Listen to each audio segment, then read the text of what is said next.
And welcome into the Tuesday edition. Robby and Rexrode, 102.5 The Game. Robbie Stanley alongside Joe Rexrode. Christian Skelton here with you on this Tuesday morning. Hope everybody's off to a wonderful start this morning. We are presented by Green Ventures Landscaping for homes and businesses that want to stand out, not blend in. Visit greenventureslandscaping.com. Live from our Busy Bee Plumbing, Heating, and Air Conditioning Game Nashville studios. Home of the $99 yearly Beehive membership with a buzz is always about great service. Joe Rexrode, good morning. How are you? What's going on? A little bit tired. Stayed up a little late for quite a ball game last night. Guess I don't know. Oh, did you watch the Tigers? Tigers didn't play yesterday. Oh man. No, I watched the series that's already over, according to our big basketball friend Paul Kaharski. So I didn't hear from him last night. You know? Yeah, didn't hear a peep. Interesting. So I don't know, but I feel like we got ourselves a maybe a series. Yeah, how about that? Apparently, at this rate, no team on the road is going to lose. So that bodes well for the Knicks at some point because they'll have to go back to San Antonio. But big win for the Spurs last time. I mean, obviously, if they lose that one, I mean, they are just so far beyond cooked that it's not even funny, especially given the history of the NBA where people just don't come back from down 3-0. So that's a huge win last night. I would still probably say the same about Game 4, Joe. Like San Antonio is going to need to win that one, get that thing evened up, because I don't think they're beating the Knicks 3 in a row after that. But that's a massive win for San Antonio last night. And it looked like at halftime that they weren't going to get it. I mean, I don't remember what the deficit was, like 7 or something like that. But I thought the Knicks were about to cruise their way to another win in the series, get up 3-0. But San Antonio, pretty good second half last night. Yes, my favorite person in the world, Charles Barkley, at halftime was like, well, the series is over. Because they were up 12 in the first half, and then, yeah, like you said, they were down 7. Knicks were hitting everything, and it was like, in that place, I mean, every time the camera pans, it's like, it's like all the celebrities, but then it's like, oh, wow, there's Big Punisher. Well, there's Fat Joe. There's like some dude who's like an actor like in all the shows, but I don't know what his name is, but I've just seen that guy like in all the shows, and basically everybody who's ever done a movie was courtside last night. But I think I've had my fill of Timothy Chalamet and Ben Stiller. Like, I get it that they're like gigantic Knicks super fans, and that's fine. Like, I wish them all the best. Have no problem with either one of them. But if they've shown them, I think 45 times. Like, it's like, all right, guys, we get it. They're there. Like I'd rather see. I don't feel like they're showing Spike Lee enough. Like they've been showing Spike Lee at Knicks games for 40 years, and he's got a sweet Pope Leo jersey on, and they're barely showing it. Yeah, I agree. The Chalamet man, especially. And I mean, if you're gonna show Ben Stiller, like show what's his wife's name again? She played Marsha. She was in what is her name? Dodgeball. Christina Johnson. Christine Johnson. Christine Taylor. Dang it, Christine Taylor. Yeah. Show her more. Yeah, at least Stiller. Yeah, we don't need to see Ben Stiller 40 times in the game. At least Stiller put on a jacket, because like the other day they had like some still shot of his like bicep, and it was like, whoa, man, not low T anymore over here for Ben Stiller. It's like, geez. It was almost kind of like grotesque. I will say too, Ben Stiller's never really said or done anything that's made me upset, but there was a play last night, some run. I think it was either second or third quarter, and as they cut to commercial, they of course showed Ben Stiller, and he was filming with his camera, and I'm like, dude, you're at the game. You're seriously gonna sit there in this amazing game courtside, and you're gonna like film parts of this with your camera? Like, just enjoy the game, that just bothers me. Especially someone of his generation, Joe. I mean, that's what the youngins do. This is something that your generation should be past. How old is Ben Stiller? He's definitely older than me. I mean, I can say that. He may not be older than Kaharski, but he's probably like 50. He's 60 on the dot. Okay. There you go. He's 60. Yeah, man. Come on. Does that make him a boomer? No. I don't know. I don't know when the cutoff is. No, it's about 64. So he's like a super old Gen Xer, man. Yeah. Wemby last night, 32 points, 8 rebounds, was 11 of 18 from the field. So a better game for Wemby last night on the road. 115 to 111, the final score for San Antonio last night. But Wembanyama with 32 points, Stephon Castle with 23 last night for the Spurs. So some of their big-time players, Joe, coming up with some big moments, particularly in the second half last night for San Antonio. Yeah, well, their defense really reasserted itself in the third quarter. It was great. And then all three of those guards, I mean, De'Aaron Fox really made the key plays down the stretch. And you're reminded watching the fourth quarter last night, like that has been a big deal for them to have him hobbling around. When he's right, his first step is right there with anyone. And so he made some huge plays, but Castle was especially early, he helped them establish the lead, he and Wemby. And then, I mean, Dylan Harper, man, that guy he is going to be something else. With those, I mean, Castle and Harper for a long time with Wemby, with that team, it's going to be, it's going to be tough for other teams because that is a special trio. And then again, now you get Fox healthy again. And it changes things a lot for them. And then you got Luke Cornett out there, of course, just doing his thing. What did you say? What did you say earlier about Big Pun? Yeah, I think the Big Punisher was out there. He's got floor seats, right? I mean, everybody's telling me the Big Pun is dead. Oh shoot! You know what? He's been dead since February the 7th of 2000. Oh my gosh, I'm so sorry. I get Big Pun and Fat Joe mixed up. So that was Fat Joe. Okay. I'm sorry. I'm sorry. Breaking news. Big Pun not with us anymore. Yeah, thank you, Pete. Thank you, been Pete. Gone for a quarter century. That is my fault. That is my fault. Okay. Fat Joe. It's Fat Joe. He's there though. It is Fat Joe. Yes. Yep. Okay. Good to know. Thank you to the text line and the YouTube chat for clarifying that. A lot of people weighing in on that. Big Pun has been dead for 25 years. 26? Is it worse to talk about someone who's dead like they're alive or to say someone's name and say, rest in peace, and then keep talking about them and be like, actually, no, they're actually still alive. living. Probably. It's a good question. It's probably worse to do what I just did.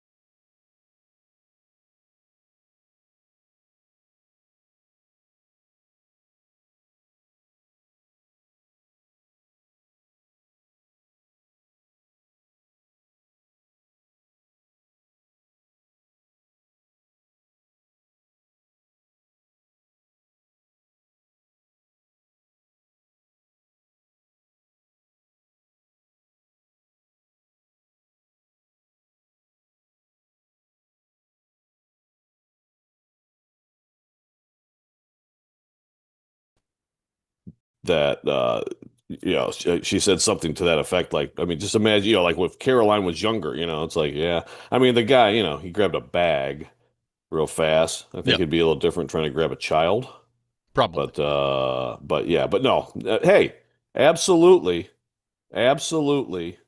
lock the doors. 100%. 100%. Game 4 of the Stanley Cup Final coming up tonight. You've got Vegas with a 2-1 lead in that series. It's a big one for Carolina tonight. If you win it, you even it up, you come back home, and you've got 2 of the next 3 conceivably if it goes that far in the series at home if you're Carolina. So it's a massive game in the Stanley Cup Final tonight. If you lose it and you're Carolina and you're down 3-1, I think the prospect of going and beating Vegas 3 in a row is going to be daunting for Carolina. So a huge one tonight for the Hurricanes. We'll see if they can get it done. I mean, right now, Joe, if you force me to pick if the series ended today, I mean, pretty clearly Mitch Marner going to win the Conn Smythe, right? Which I'm sure that'll go over well in Toronto. Cup and a Conn Smythe the year after he leaves. Sure. Yep. No, that'll play real well up there in Canada.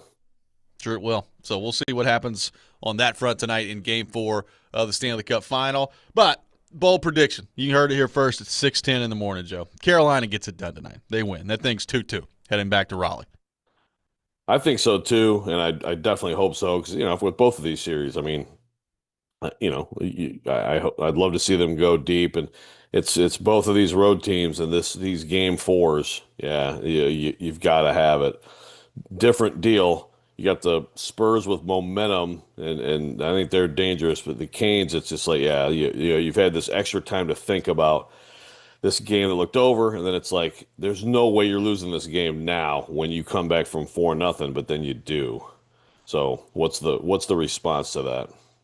We got a lot going on the program here today. Gentry Estes from the Tennessean will be with us at 7 o'clock. We got a lot to get into with him. We got a former Preds coach that's back in the NHL. We got a high-profile NHL player demanding trades, and all of a sudden locations are coming out. We got a lot of stuff going on the program. But coming up next, we'll get into what is right now the biggest story in college sports, and one that, quite frankly, I find very concerning. We will get into that next. Robby and Rexrode.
Fit your budget and enhance the beauty of your home.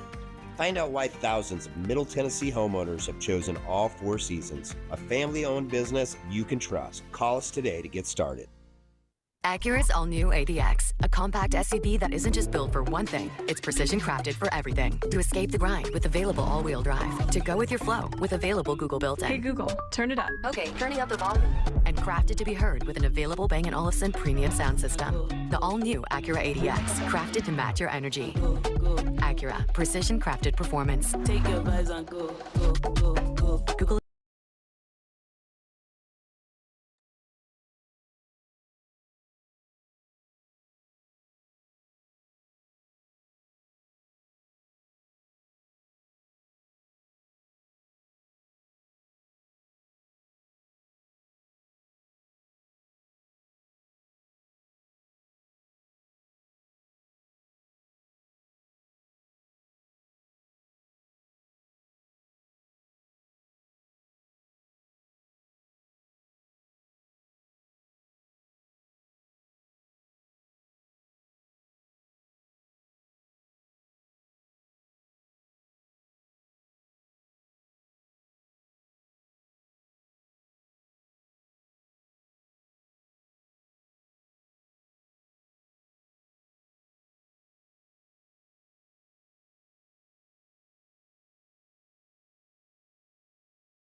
Welcome back in, Robby and Rexrode, 102.5 The Game. Joe, I almost didn't want to talk. I love the song. What an intro. Good stuff there. I just wanted to let it play. Absolute jam. Just little wanted Phil to let Collins, it play. Little Philip Bailey, little Phil Collins. Oh, good stuff. Teaming up. Skelton. Nice job there. Taking your thoughts at 615-737-1025. Our phone number, 615-737-1025. So, Joe, as we get into this next topic here, I guess I should just formally apologize because this is, I feel like some of this is just on me, because shame on me, Joe, for assuming that anything in the world of college sports now is just cut and dry. Like, I thought, oh, well, so this dude is just gambling all over the place. And there's clearly some evidence to that front here. And now the reporting has come out in the aftermath that he spent like $90,000 gambling. So there's no way that Brendan Sorsby is going to be playing college football in 2026. I mean, we're doing all this crazy stuff in the world of college sports, but this is pretty cut and dry, and there's no way that he'll be playing. Well, he was granted a temporary injunction yesterday by a court in Texas. And as of this moment, Joe Rexrode, Brendan Sorsby is eligible to play for Texas Tech in 2026, which, as you can imagine, has generated just an avalanche of reaction over the last day or so. So, Joe, as somebody who is the nation's leading expert, in my opinion, in all things college football, I turn this thing over to you. What do you make of this, of Brendan Sorsby, who has been well documented? We've talked about a lot on the show, this gambling stuff that's gone on. At the moment, has found his way into a temporary injunction and is eligible to play in 2026. Yeah, I didn't think this was going to happen, even though it was a Texas, a court there, and I really didn't think this was going to happen. It's bad, because this is just one thing. I've seen some people take this and say, okay, well, here we go. We talk about it all the time. Gambling.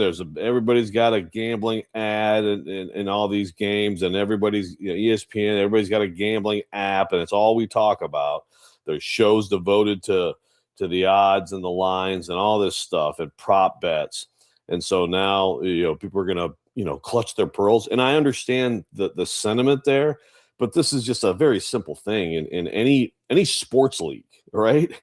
I mean, Pete Rose went to his deathbed because there was just no way that he was going to get back into baseball, having gambled like he did. It's just the integrity of the actual game itself. But when it comes down to it, all this is business.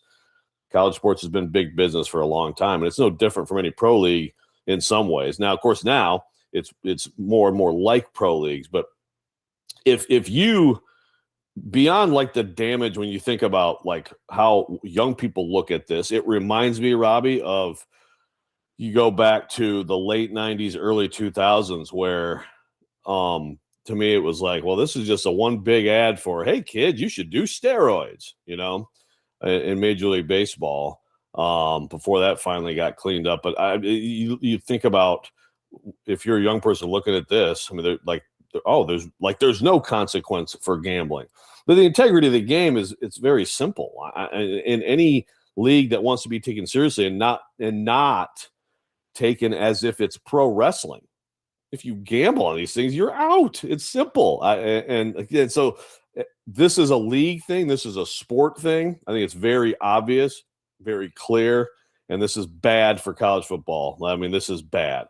It's also, this is where you get into, look, I'll admit, most of these judge rulings, not all of them. I mean, we all have a problem with the Bediako stuff too, right? Yep. The injunctions for the pro player. But a lot of these wins in the courtroom, I'm like, yeah, well, that's exactly what should happen, because you shouldn't be able to cap someone's earnings. But this one is like, I mean, some of the stuff the judge said here is like, okay, so basically you just don't have to be accountable for anything anymore.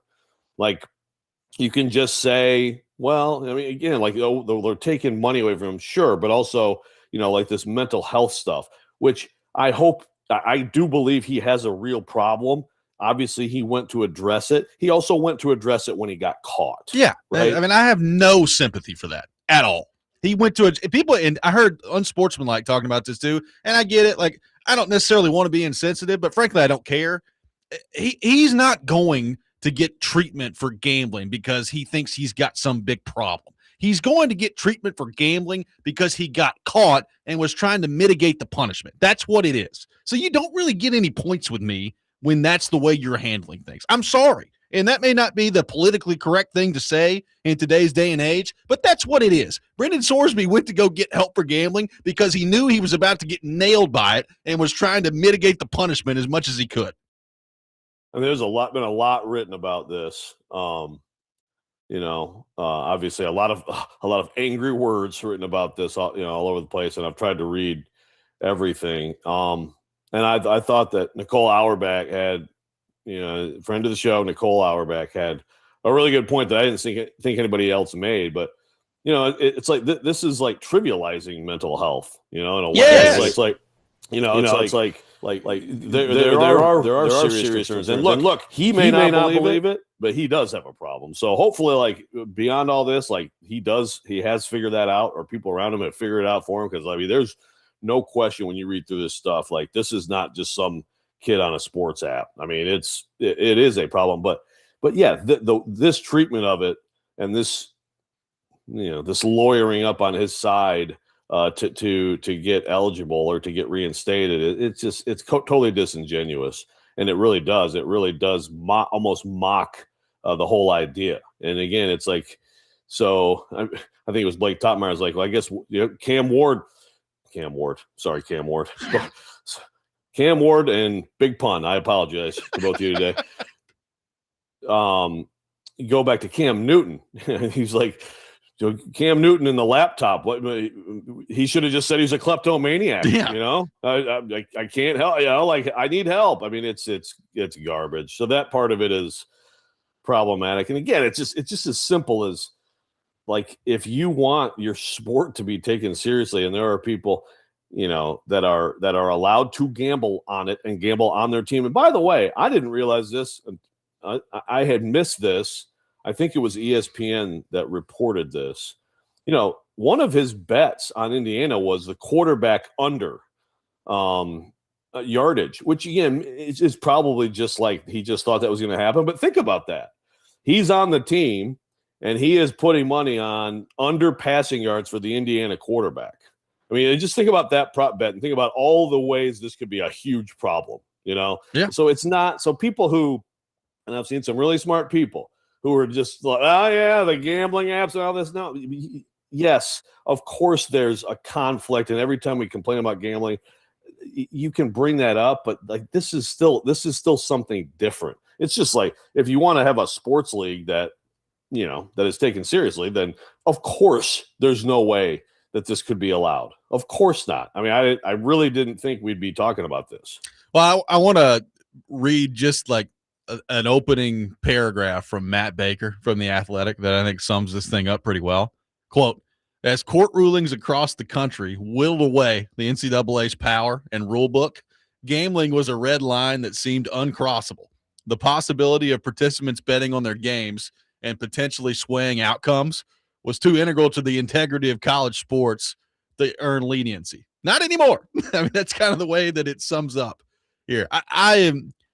Listen, we'll see what happens here. I would assume that there's going to be a lot of pushback on this, and we'll see if by the time, the August comes around, if he's still eligible to play.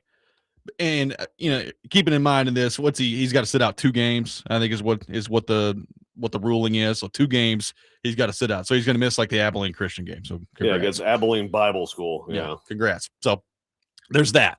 But if he's allowed to play, here's what I was thinking about yesterday too, Joe. Like, if this happens and the evidence is as clear as it seems to be that gambling was a big problem for him, and he finds some judge to get him a temporary injunction and he's allowed to play, is this not opening? Forget the gambling part of it. I mean, you just laid that out well. Is this not opening Pandora's box really to like everything? Like, it's like, okay, regardless of what rule so-and-so broke, let's just go find a judge to give him a temporary injunction. And let's just go play, right? Like it feels like, we've used the term wild, wild west a lot with all the stuff going on in college sports with NIL and transfer portal and all this stuff. This to me is crazy. Like this temporary injunction stuff, and somebody on the text line has already pointed out. Yeah, of course, Tennessee is the only one that can't find a judge to rule in favor of the player in this. It is kind of amazing what we're talking about when it comes to these temporary injunctions around the country that just keep getting blown through here. Yeah. Well, Brett in Lebanon says, "What does this mean for PEDs?" That's a worthwhile thought. I mean, it's it's one of those things where, okay, well, go do fill in the blank X, and then that's what I'm talking about. Yeah, lawyer up, and hope a judge has mercy on you. Yeah, I mean, there's that. And I've seen some. There's been, I think, a little bit of gosh, I feel bad because I forget. I tried to read everything yesterday. And there was like a coach who was like, well, I guess the first thing we need to do is go to Vegas and learn how to gamble, and it's like, okay, I mean, a little bit of like exaggeration, but people are melting down, and I understand because this just should be so obvious and so simple, but nothing is. And yeah, like I think the Pandora's box thing is I mean, who the hell knows what other things might end up being allowed because something like this happens. 615-737-1025, our phone number. We will take your reaction to the Brendan Sorsby news that as of right now, after a 2-game suspension, he's eligible to play after betting on college sports in Indiana. Just amazing to me. We'll take more of your thoughts on that. Robby and Rexrode, 1025 The Game.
Today, the Nashville Sounds take on the Durham Bulls at First Horizon Park. First pitch at 6:35. You can catch all the action on 94.9 The Fan, presented by Twin Peaks, Family Leisure, and Social Cantina.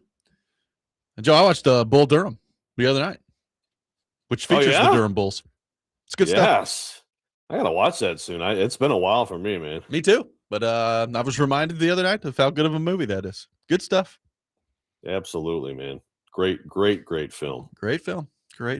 Taking your thoughts at 615-737-1025, our phone number. Craig says, I think it's ridiculous Sorsby got an injunction, but wouldn't it make more sense to do it like a week before opening kickoff so he could play more games before it goes to an actual hearing? I have no idea, Joe, what the timeline is going to look like on all this stuff when it comes to the pushback and what that's going to look like. I mean, Bediako got the temporary injunction. He played for a couple weeks, and then all of a sudden he couldn't play anymore. So I don't know what the timeline is going to look like on this thing, but it's an interesting question brought up by Craig.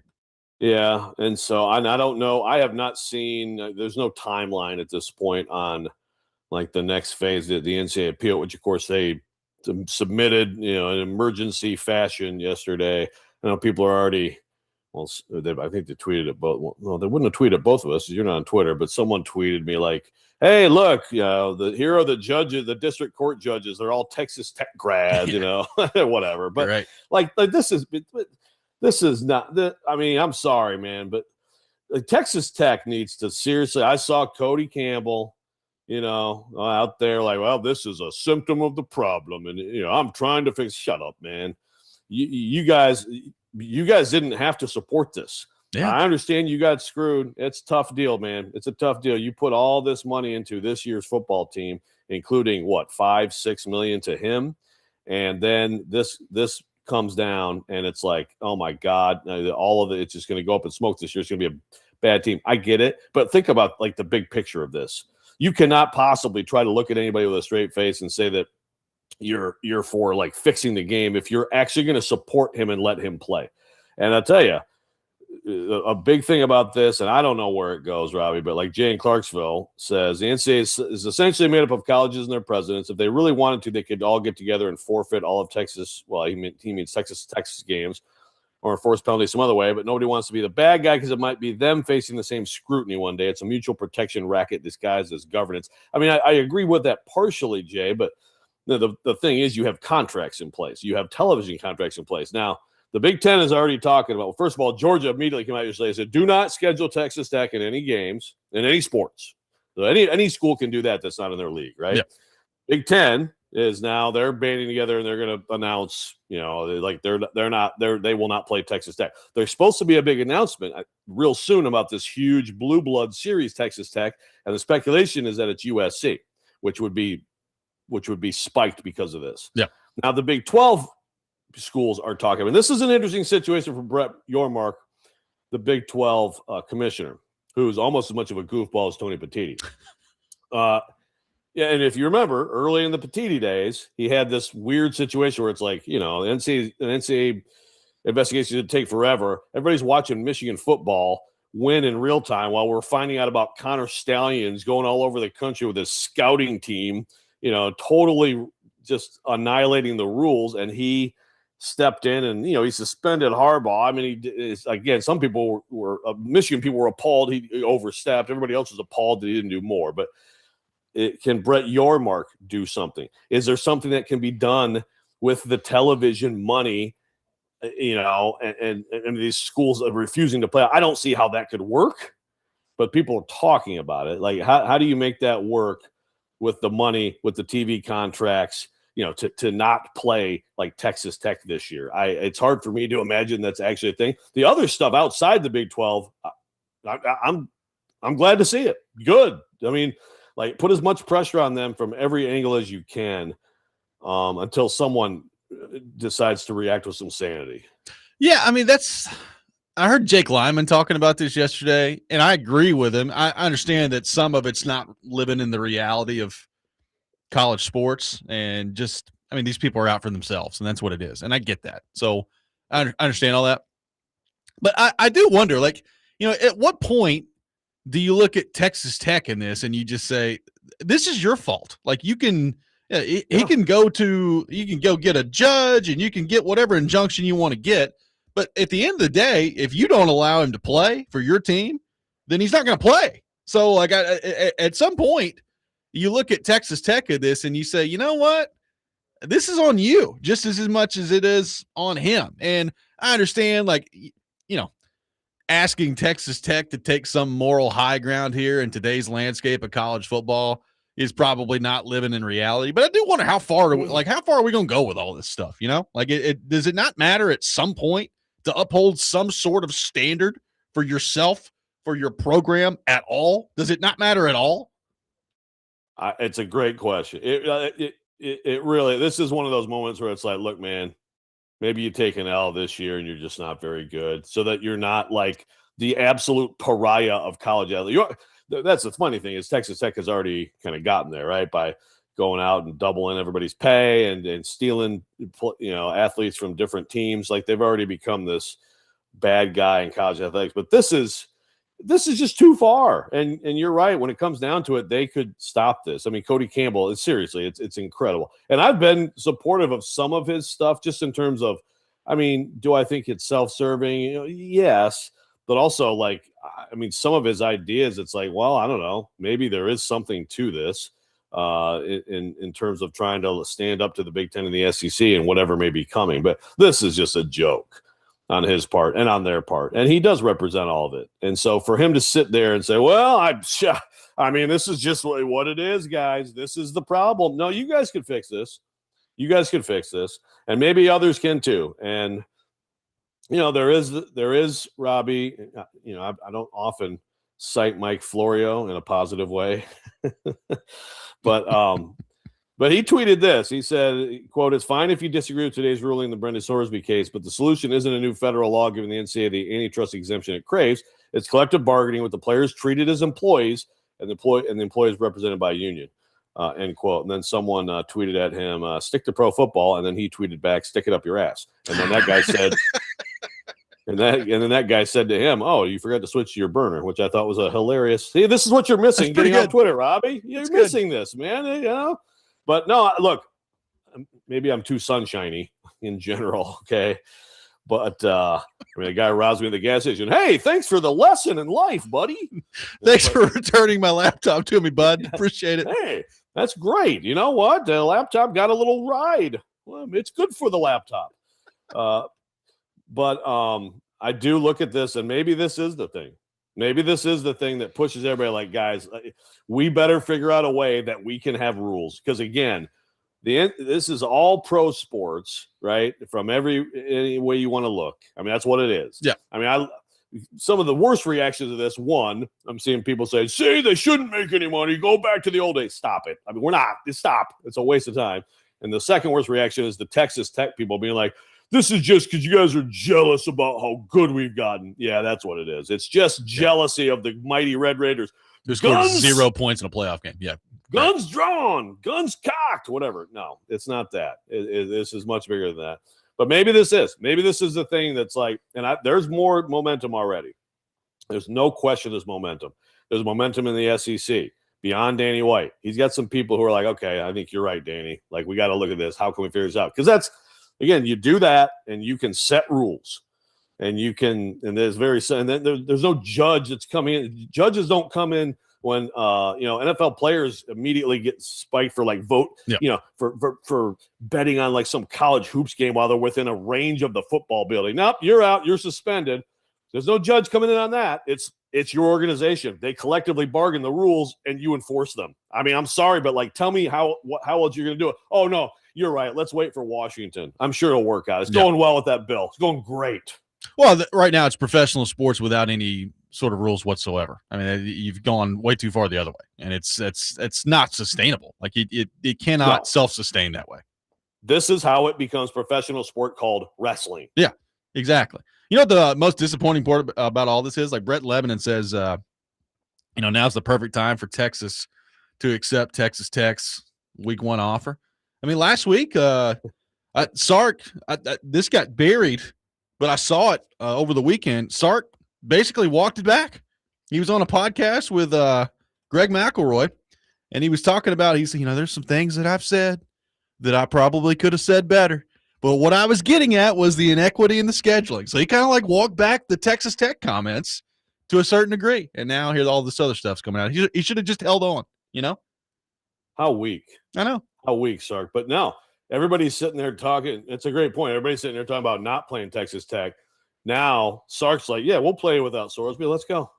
We'll go play we'll play in Lubbock if you want. We'll do it. That'd be some punishment. 615-737-1025 is our phone number. More of your reaction on the Brendan Sorsby story. Gentry Estes from the Tennessean will be with us at 7 o'clock. All that coming up. Robby and Rexrode, 1025 The Game.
Welcome back in, Robby and Rexrode, 102.5 The Game.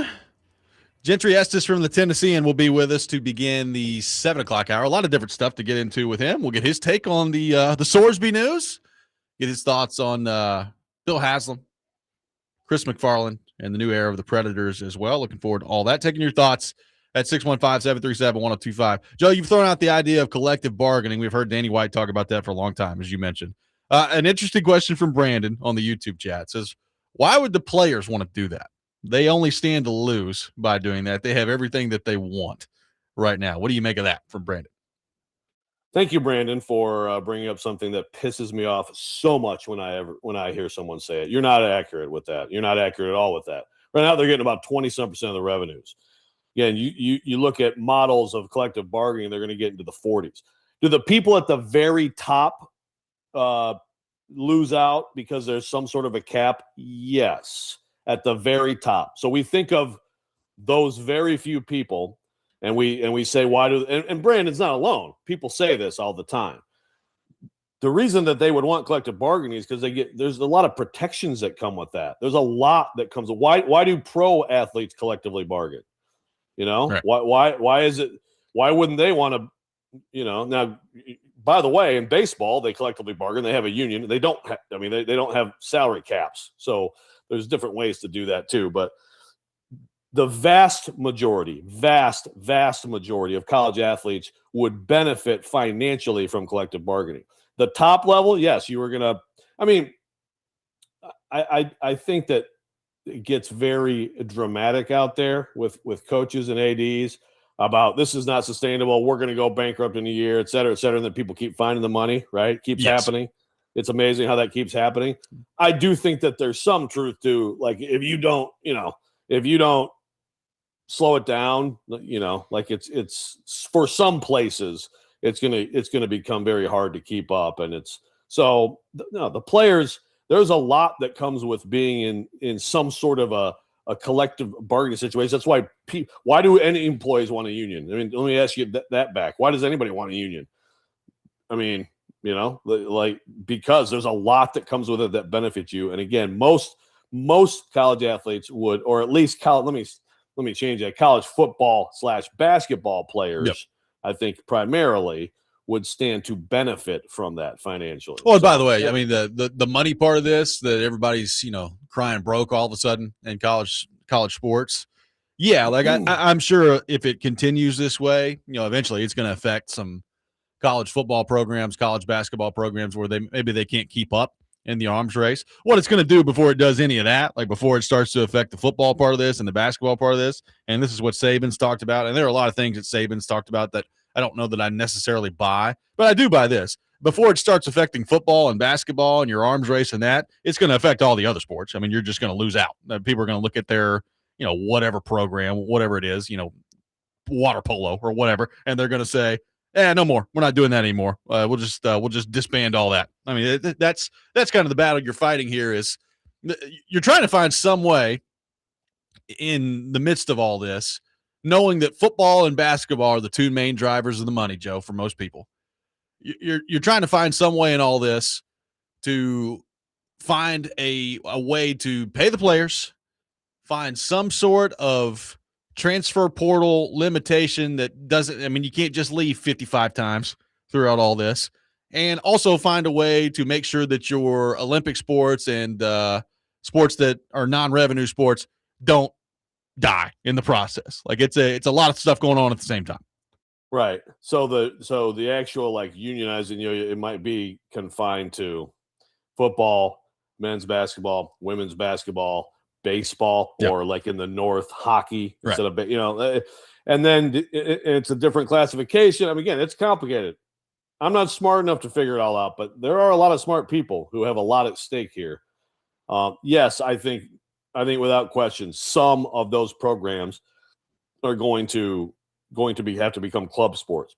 I also think if you separate the designations, first of all, you can still fund those programs at these universities, but maybe this is where, again, if you're the federal government, and I hate to point to the federal government in any of this stuff, but this is your feeder program for your Olympic program. So do you value that? You've gotten it for free forever, just like the NFL's gotten this free minor leagues forever in college football. Well, maybe this is where the federal government has to step in, and maybe not with all of those sports, but with the ones that are more valuable on the Olympic front, help with that and help support those.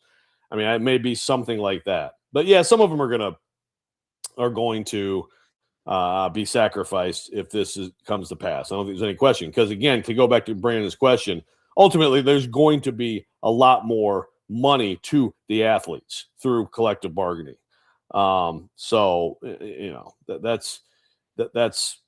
it's difficult. It's complicated without question. Brian says, if college players become employees, what impact does that have academically? If their employees are no longer students, such a farting bleep show. Well, the NCAA's had the fake term, which is totally just a legal term. That's a lawyered up term, the student athlete, since like 1952, when they determined, they were getting sued for various things back then. And they came up with student athlete, not student employee. There you go. The student employees, we must think of the student employees. No, I think you can be unionized, paid to play by the school, and still have to, you're still a student. I don't see why you can't do both things. Quick aside in all this before we get to Gentry coming up here in just a few minutes. I do wonder, what's the NFL think about all this with Sorsby? I mean, that was interesting enough anyway, even if he didn't play. If he was going to be ineligible this year, people were talking about, the supplemental draft and all these things, but I don't know exactly how good he is anyway. There's varying opinions on that. Like, some people think he could be a top 10 player in next year's draft. Some people do not subscribe to that at all. I would love to know. I mean, forget even like Roger Goodell and those type of people. Like, if you're an NFL team, like, what are you sitting back and thinking about all this right now, even if you need a quarterback next year? Well, that's a great question. Yeah. And I'm interested in Goodell too. Is there a conversation, about when he's trying to enter the league next year? Like, I don't know, but yeah, if I'm a team, I'm concerned. Of course, I'm concerned. He would have gone in the supplemental draft potentially had this not come to pass. Now that's out, and ideally he also doesn't play this year. Yeah. But it's like, for him, what if he does play? This stands, or they push it down, they kick it down the road, and they don't even have a hearing till like it's too late. And he's incredible. The NFL. I mean, these teams they can talk themselves into a lot of questionable things ethically and morally if someone is talented enough. I mean, Deshaun Watson got a fully guaranteed contract. So yeah, right. So, but what if this ends up, being reversed? He doesn't play. There's no film of him this year on the field, and then you have all these questions. Tough sell. Yeah, I would think so.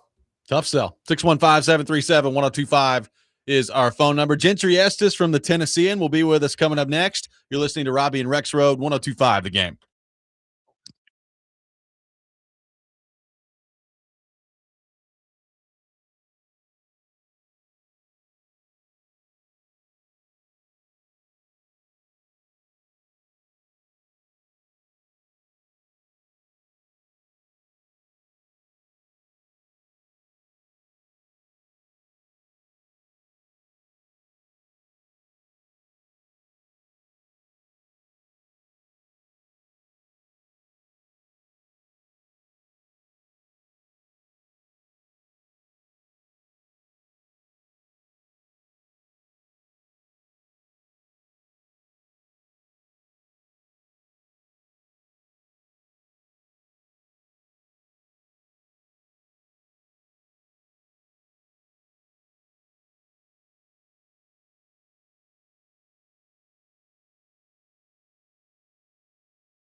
Hour 2, Robby and Rexrode, 102.5 The Game. Robbie Stanley, Joe Rexrode, Christian Skelton here with you on this Tuesday morning.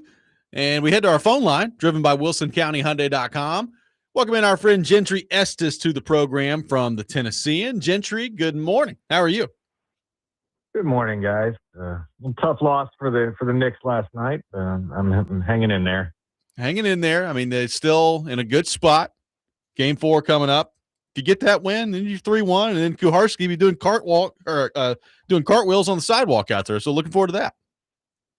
Yeah, as someone who's a Knicks fan, there seems to be a lot of us these days, I guess. But no, Rexrode can vouch for me on this. Yes, that I go way back with it. But I would have taken. I accept if someone you comes as to me before someone comes to me before the series and says 2-1 after game 3, I would have taken it. Oh, yeah. So. Yep, no doubt about that. So, Gentry, I'm interested to get your take on this Brendan Sorsby stuff, who gets the temporary injunction yesterday after all the gambling stuff that's gone on with him. We'll see where this ends up going from here. But if he ends up actually being eligible to play this year in college football, what do you do with that information? I mean, what's your take on all this? I just think it hits back on a pretty familiar problem now of the NCAA not being able to enforce its own rules. I mean, at this point, all you need is a hometown judge and a temporary injunction, and those things don't seem all that difficult to get these days. So I think like with the Charles Bediako issue at Alabama and some of the other things that have come up, these are more modern type NCAA problems. This isn't. It's nothing new for gambling to be something that you don't want to have happen in your sport. And to think that rule is not going to apply just because a judge decided to push a court date past the season so the guy can play. I mean, it's a problem that I don't really know how you would address that. And I think the NCAA has had too many of these things where everything's getting decided in a courtroom. And I think it goes back to what Joe was just talking about. I think unless you have some sort of collective bargaining where you can unionize this and get people to the table, you're not going to be able to enforce rules. You're not going to be able to put restrictions on earnings, salary cap, that kind of thing, but also this sort of thing.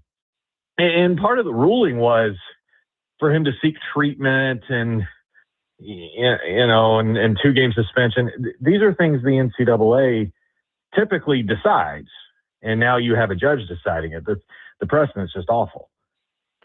Yeah, I'm glad you brought that up. That's another thing we haven't talked about. It's like, how is a judge also doing a 2-game suspension? You know what I mean? Yeah. It's like, I mean, it's just bizarre. It's like, like you can only throw the ball 25 times per game when you go. Like, it's like, how is that part of a ruling in a courtroom? That's just crazy to me. Okay, so Gentry, do you think this gets ultimately reversed, overturned in time for this to not happen? Or do you think that some of these things we're seeing the Big Ten say, well, we're boycotting Texas Tech, and there's definitely Big 12 schools who are, all of them are screaming at Brett Yormark right now, and like, this cannot stand. Do you think that the backlash on this has a chance to overcome it, or are we going to be watching Brendan Sorsby play football this year? I mean, I do think the backlash has a chance to overcome it. I mean, if you look at what happened with Bediako, what did he play 4 or 5 games for Alabama? Wasn't very many, yeah. Yeah.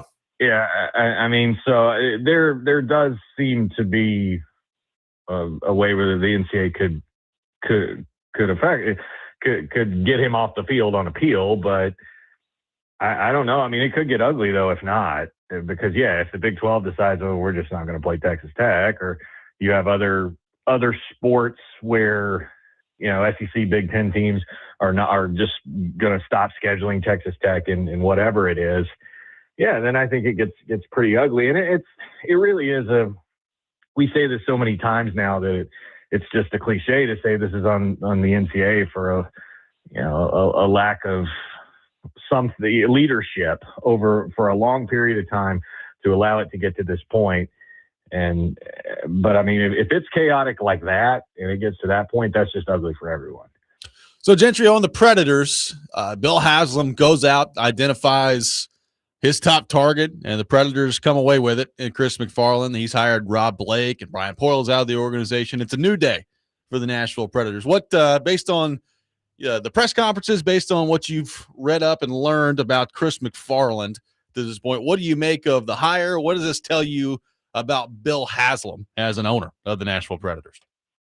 Yeah, I think it was a pretty clear statement from the Preds that it was a new day and a new era. I think that was, clearly they had identified McFarland as a guy they liked throughout the whole process. That's why it took so long. He was able to, as our Alex Doherty reported, there was back and forth in terms of the money with Colorado trying to keep him and extend his deal. So the Preds did what they needed to do financially to make this move. And I think it is a bit of a statement for the new ownership that, a lot of, Robbie, as you know, a lot of the gripe among Preds fans is the whole Predator way aspect, and the same people, and David Pohl and Barry Trotz, and everybody knows everybody, and everybody's beholden to everybody. Yep. No more of that. They're definitely turning a page for the franchise with this. Now we'll see what that means in terms of being competitive and how soon. But having met Chris McFarland, and I struggle to see a hire that would have been much better for the Preds. I think it was a really good move.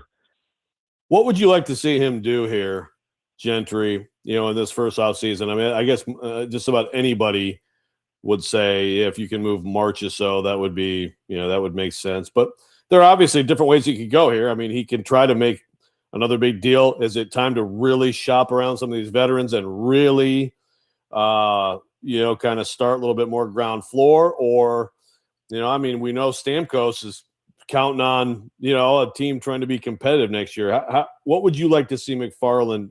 How would you like to see him approach this first offseason?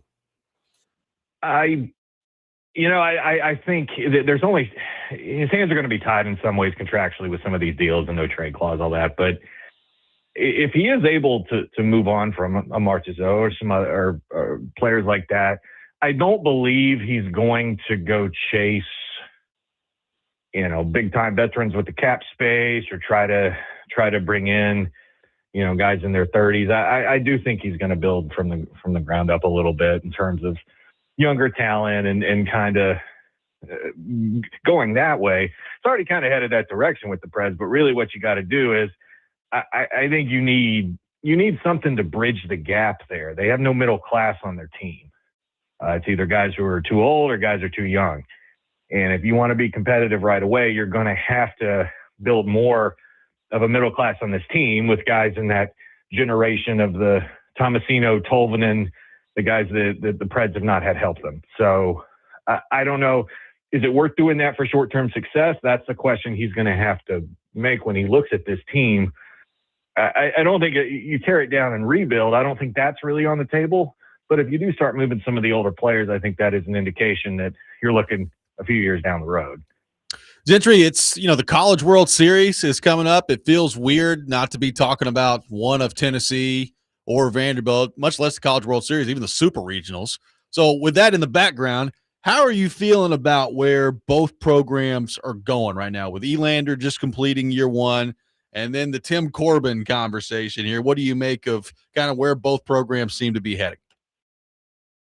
Yeah, it is strange right now. This last weekend, no Super Regional. I think it was the first time since COVID that's been the case. Where I didn't have one of those two teams wasn't playing. But we're going to start with Tennessee with Elander. I think to me he gets a little bit of a pass on this first season. That was a pretty rough scenario that he was handed in October to have to rebuild a staff, hold the roster together.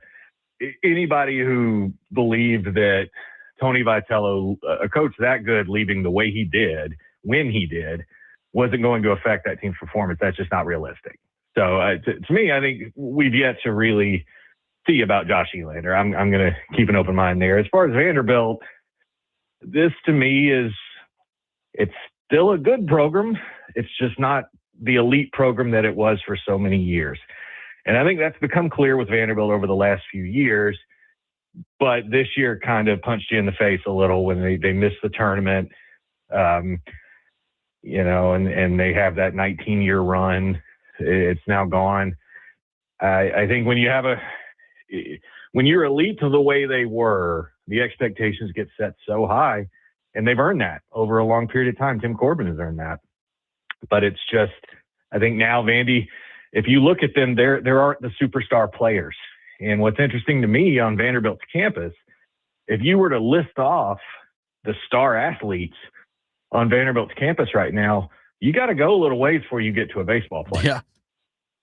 And I don't think that has been the case for 2 decades up until now. So the question I have is how much of this has been affected by the NIL NIL where schools basically are having to kind of prioritize one sport or another.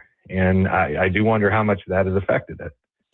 Well, sticking with Vanderbilt, Gentry, I read your column on Mark Byington. Interesting stuff. And, he's saying like he thinks he can, he's going to be of interest probably to other programs moving forward too, and of course there are programs that have all the advantages, although I feel like it's more likely that coaches might stay at a place like a Vanderbilt as long as they're investing. But let me ask you this.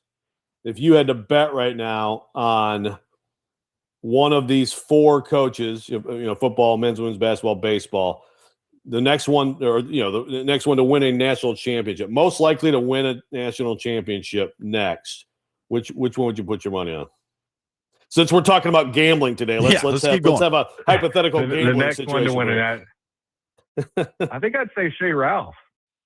Yeah, I think I'd say Shea Ralph. I think she. It helps to have the best player in the country, and she has that in Michaela Blakes, and she's been able to build around it. I feel like I'm not saying they're going to go win a national title, but that'd be my pick for the most likely. I think I would agree with that. Gentry, great stuff as always, man. Appreciate you taking time to be with us this morning, and we will talk to you soon, my friend. You bet. Take care, guys. Gentry Estes from the Tennessean, our guest here on the program, does an outstanding job for the Tennessean. We will react to what Gentry had to say, plus an old friend has found his way back into the National Hockey League, and it leaves me asking one question. Is that still a good idea? We'll get into that coming up next. Robby and Rexrode, 102.5 The Game.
Welcome back in, Robby and Rexrode, 102.5 The Game. Taking your thoughts at 615-737-1025. Wawa coming to our area here in Tennessee.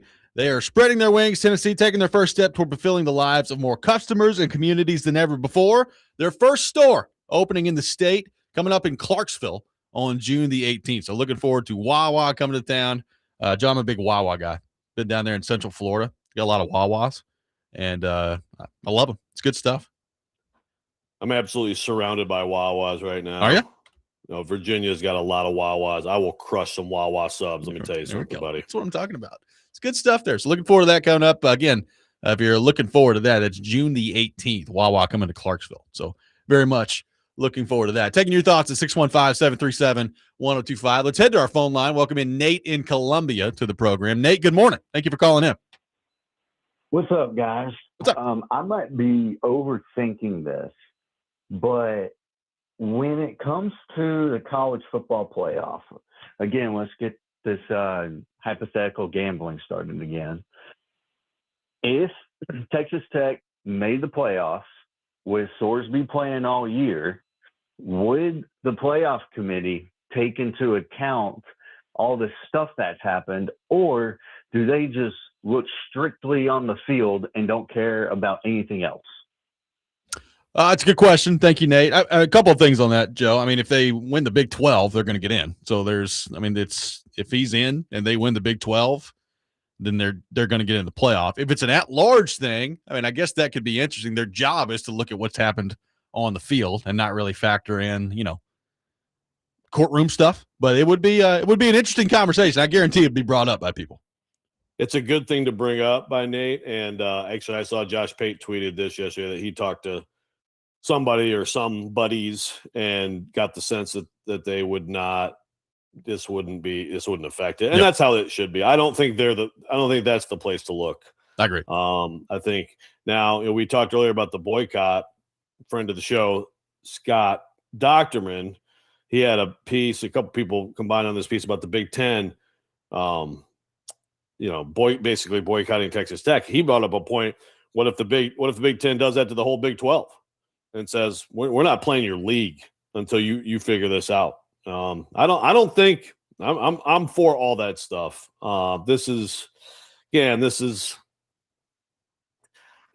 We've had a lot of text today, and I get it. Like Keith, it's a very, Keith brings up a very good point. He says, I love how these talking heads on ESPN are so upset about Sorsby, and then followed up with presented by DraftKings. You use code SORSBY for your first bet free.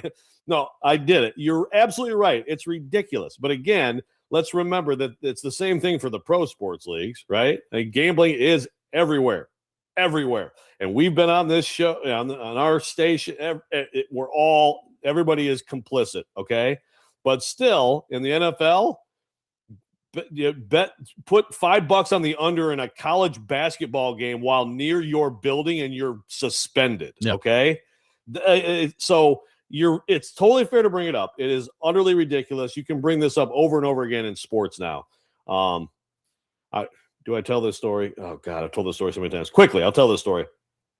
Big Ten Media Days, probably about 20 years ago, they had a huge session for all of the reporters there with these NCAA guys who they were, and I believe it was a federal agent was in there with us too, asking newspapers to stop publishing betting lines in newspapers. This is an NCAA. The NCAA was doing all it could at this point. And by the way, to be accurate, the NCAA technically does not have agreements with gambling, but when you have advertisements on TV for college football and college basketball games, I mean that's that's still it's everywhere. It's baked into everything.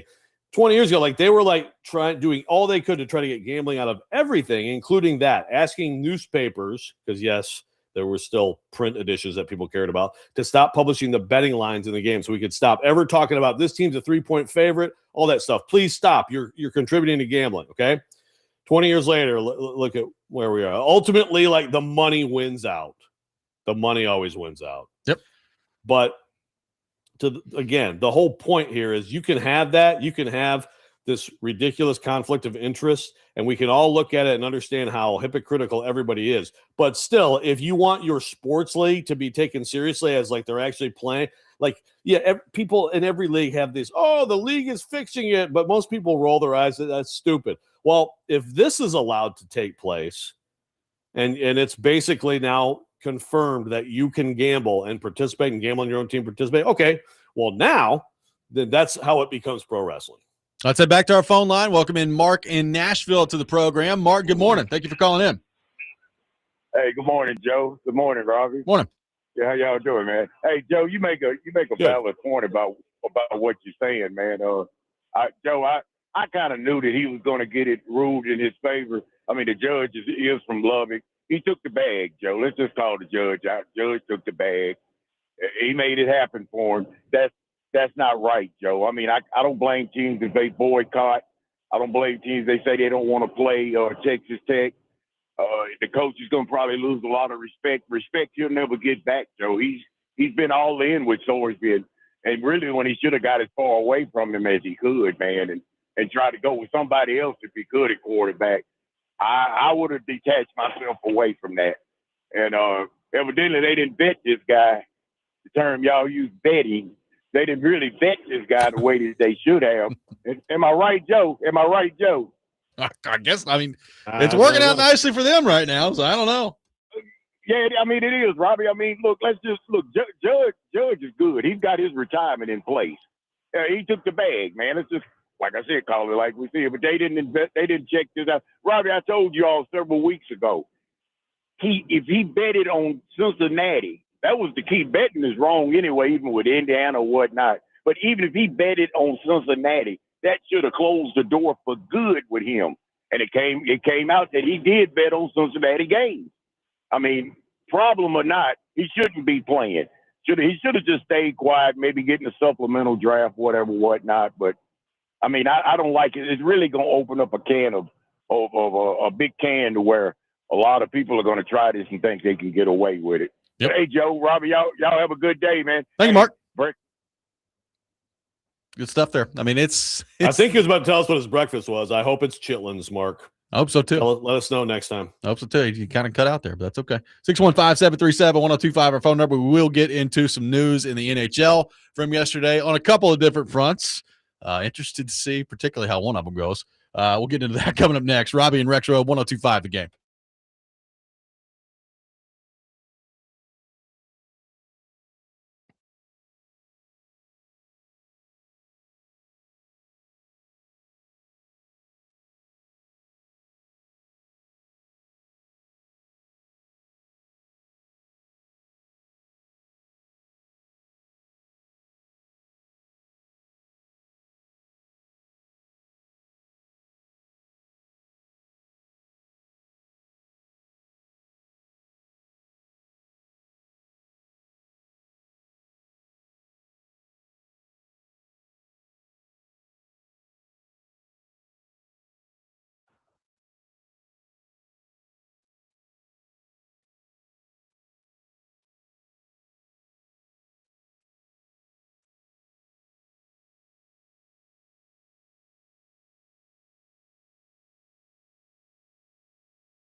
Welcome back in, Robby and Rexrode, 102.5 The Game. Taking your thoughts at 615-737-1025. We are presented by Green Ventures Landscaping, outdoor patios, landscaping design, lawn maintenance, and more. Visit greenventureslandscaping.com. We are live from our Busy Bee Plumbing, Heating, and Air Conditioning Game Nashville studios, home of the $99 yearly Beehive membership, where the buzz is always about great service. We'll have the Rex Rant with Joe Rexrode coming up here in about 12 minutes or so.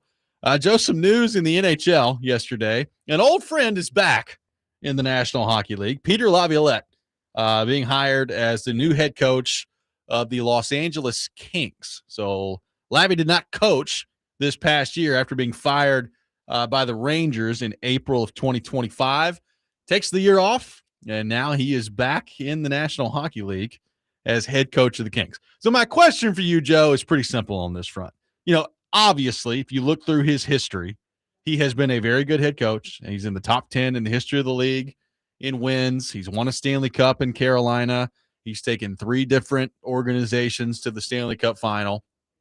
In Washington, it did not go particularly well for him.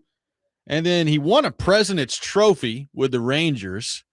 And then the next season didn't go very well, and that was about all she wrote for Peter Laviolette. So the most recent stops have not had the postseason success that he had certainly in Carolina, but even with Philadelphia and Nashville. So at this stage of his career, at 61 years old for Peter Laviolette, is this still a good idea? I mean, is this his 7th organization? Is this still a good idea to bring in Peter Laviolette if you're the LA Kings? Dude, this was going to be my rant. Oh, sorry. No, I don't think so. I don't think so. When's the last time that Peter Laviolette, under all caveats aside, of course, the coaches, all these coaches in all these leagues are basically, they're passengers to some extent, right? Yeah. I mean, Torts comes in and like, ooh, thank you for this team. Let's go, I mean, it's, he didn't look so hot last time out. But when's the last time that Peter Laviolette had a great season as a coach? Well, I mean, I guess it depends on, like, they did win the President's Trophy a couple of years ago. Like, it was, he's a really good regular season, and, the playoffs come around and they don't finish the job.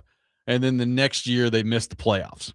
So, I mean, he had a really good regular season a couple of years ago, but it just that's fair. I mean, the postseason, he hasn't made, a postseason run that is, part of the allure with him used to be, hey, you want to make a deep run in the playoffs? He'll get you there in about 2 or 3 years. And then probably about a year and a half, 2 years later, you're going to have to fire him, but he's going to get you there, right? Like, he'll get you there. And it's been a minute since he's done that. And I just wonder, can he still do that? And also, like, if you're him, is LA the spot, right? I mean, Kopitar just retired. They signed Panarin. They've got some young players, but they also have, Drew Doughty's there. I mean, they're kind of in no man's land right now in LA as well. So it's an interesting location for him, I would say, as well. Yeah, they seem to me like very mushy middle. Yeah, doomed. And so. It's also one of those things with him. It's like, is it just at this point? I mean, I guess he can't be as selective as he used to be, maybe. But then again, it's like, so then why even do it? But whatever. I mean, I get it. I mean, he, he's a coach. It's what he does. I mean, there are worse things than coaching in LA, but yeah. Sure. But yeah, I don't see how I just think it's just going to be 3 mid years and then that's it. Or he'll try to is it true? Vingan tweeted this. The record is 8. Is that right? Probably. I mean, I can't imagine it being much more than that. Let's see if I can find the Vingan tweet, but he looked it up and found 3 coaches that had 8 spots, which is truly an amazing number. It's like Richie Adebayo in the NBA or something. It's a fourth of the league. Larry freaking Brown. Yeah. Yeah. By his count, he says Mike Keenan. Good old Mike Keenan. Nielsen and Rick Bowness all 8. So, Okay. I mean, so I guess maybe Lavi wants to set a record, shooting for the stars here. Yeah. A couple years with the Kings, and then something will Coach happen. Columbus. And, or I don't know, maybe it'll go better than expected, and then like somehow like the Sharks job opens up when they're in their prime or something. Yeah, I mean, I don't know. Maybe so. So we'll see how Lavi does with the LA Kings there. Very interesting fit there. Dylan Larkin, Helen St. James put this out there, Joe, that apparently there are 3 preferred destinations for Dylan Larkin after his trade request for the Red Wings. And that would be the Florida Panthers, the Minnesota Wild, and, of course, the Vegas Golden Knights. So we'll see what ends up happening there. I mean, he does have trade protection, so I guess he's got, some level of control over this. But 3 apparently preferred destinations for Dylan Larkin: Florida, Minnesota, or Vegas. What do you make of that? This was going to be my new rant. Sorry. So, which is, I think I'll still stick with this. I'll just, I'll stick with the theme. But, yeah, that's a tight list, man. That's a tight list. Shout out to Helena, by the way. She has covered that. I mean, she has covered that franchise. She's covered the good times too. And she's long ago. Absolute, yes, long ago. Absolute, just grinding beat writers in all of sports, and broke this story. And it's just, I don't know. To me, it's just a little bit small of a list, Dylan. You might need to open that up a little bit. When it comes down to it, it's like, obviously we are in this, as you talked about last week, we're in this new era in the NHL even too. I saw Elliot Friedman talking about this on some show about, you've seen this in other leagues and now you're starting to see it. It used to be a guy like this. Well, you can sit there and we'll see. At some point we might trade you. Otherwise, get your butt out there. It's morning skate, right? And now it's just like, it's just drop everything. Well, I mean, if he's not happy, we gotta do this. And now he's coming out with this list of 3 teams. And it's interesting because, I mean, Steve Yzerman, even before this, there was friction, between them, and there was some public back and forth that it makes it seem like both of them have real issue with the other one. So how does Stevie Y approach this?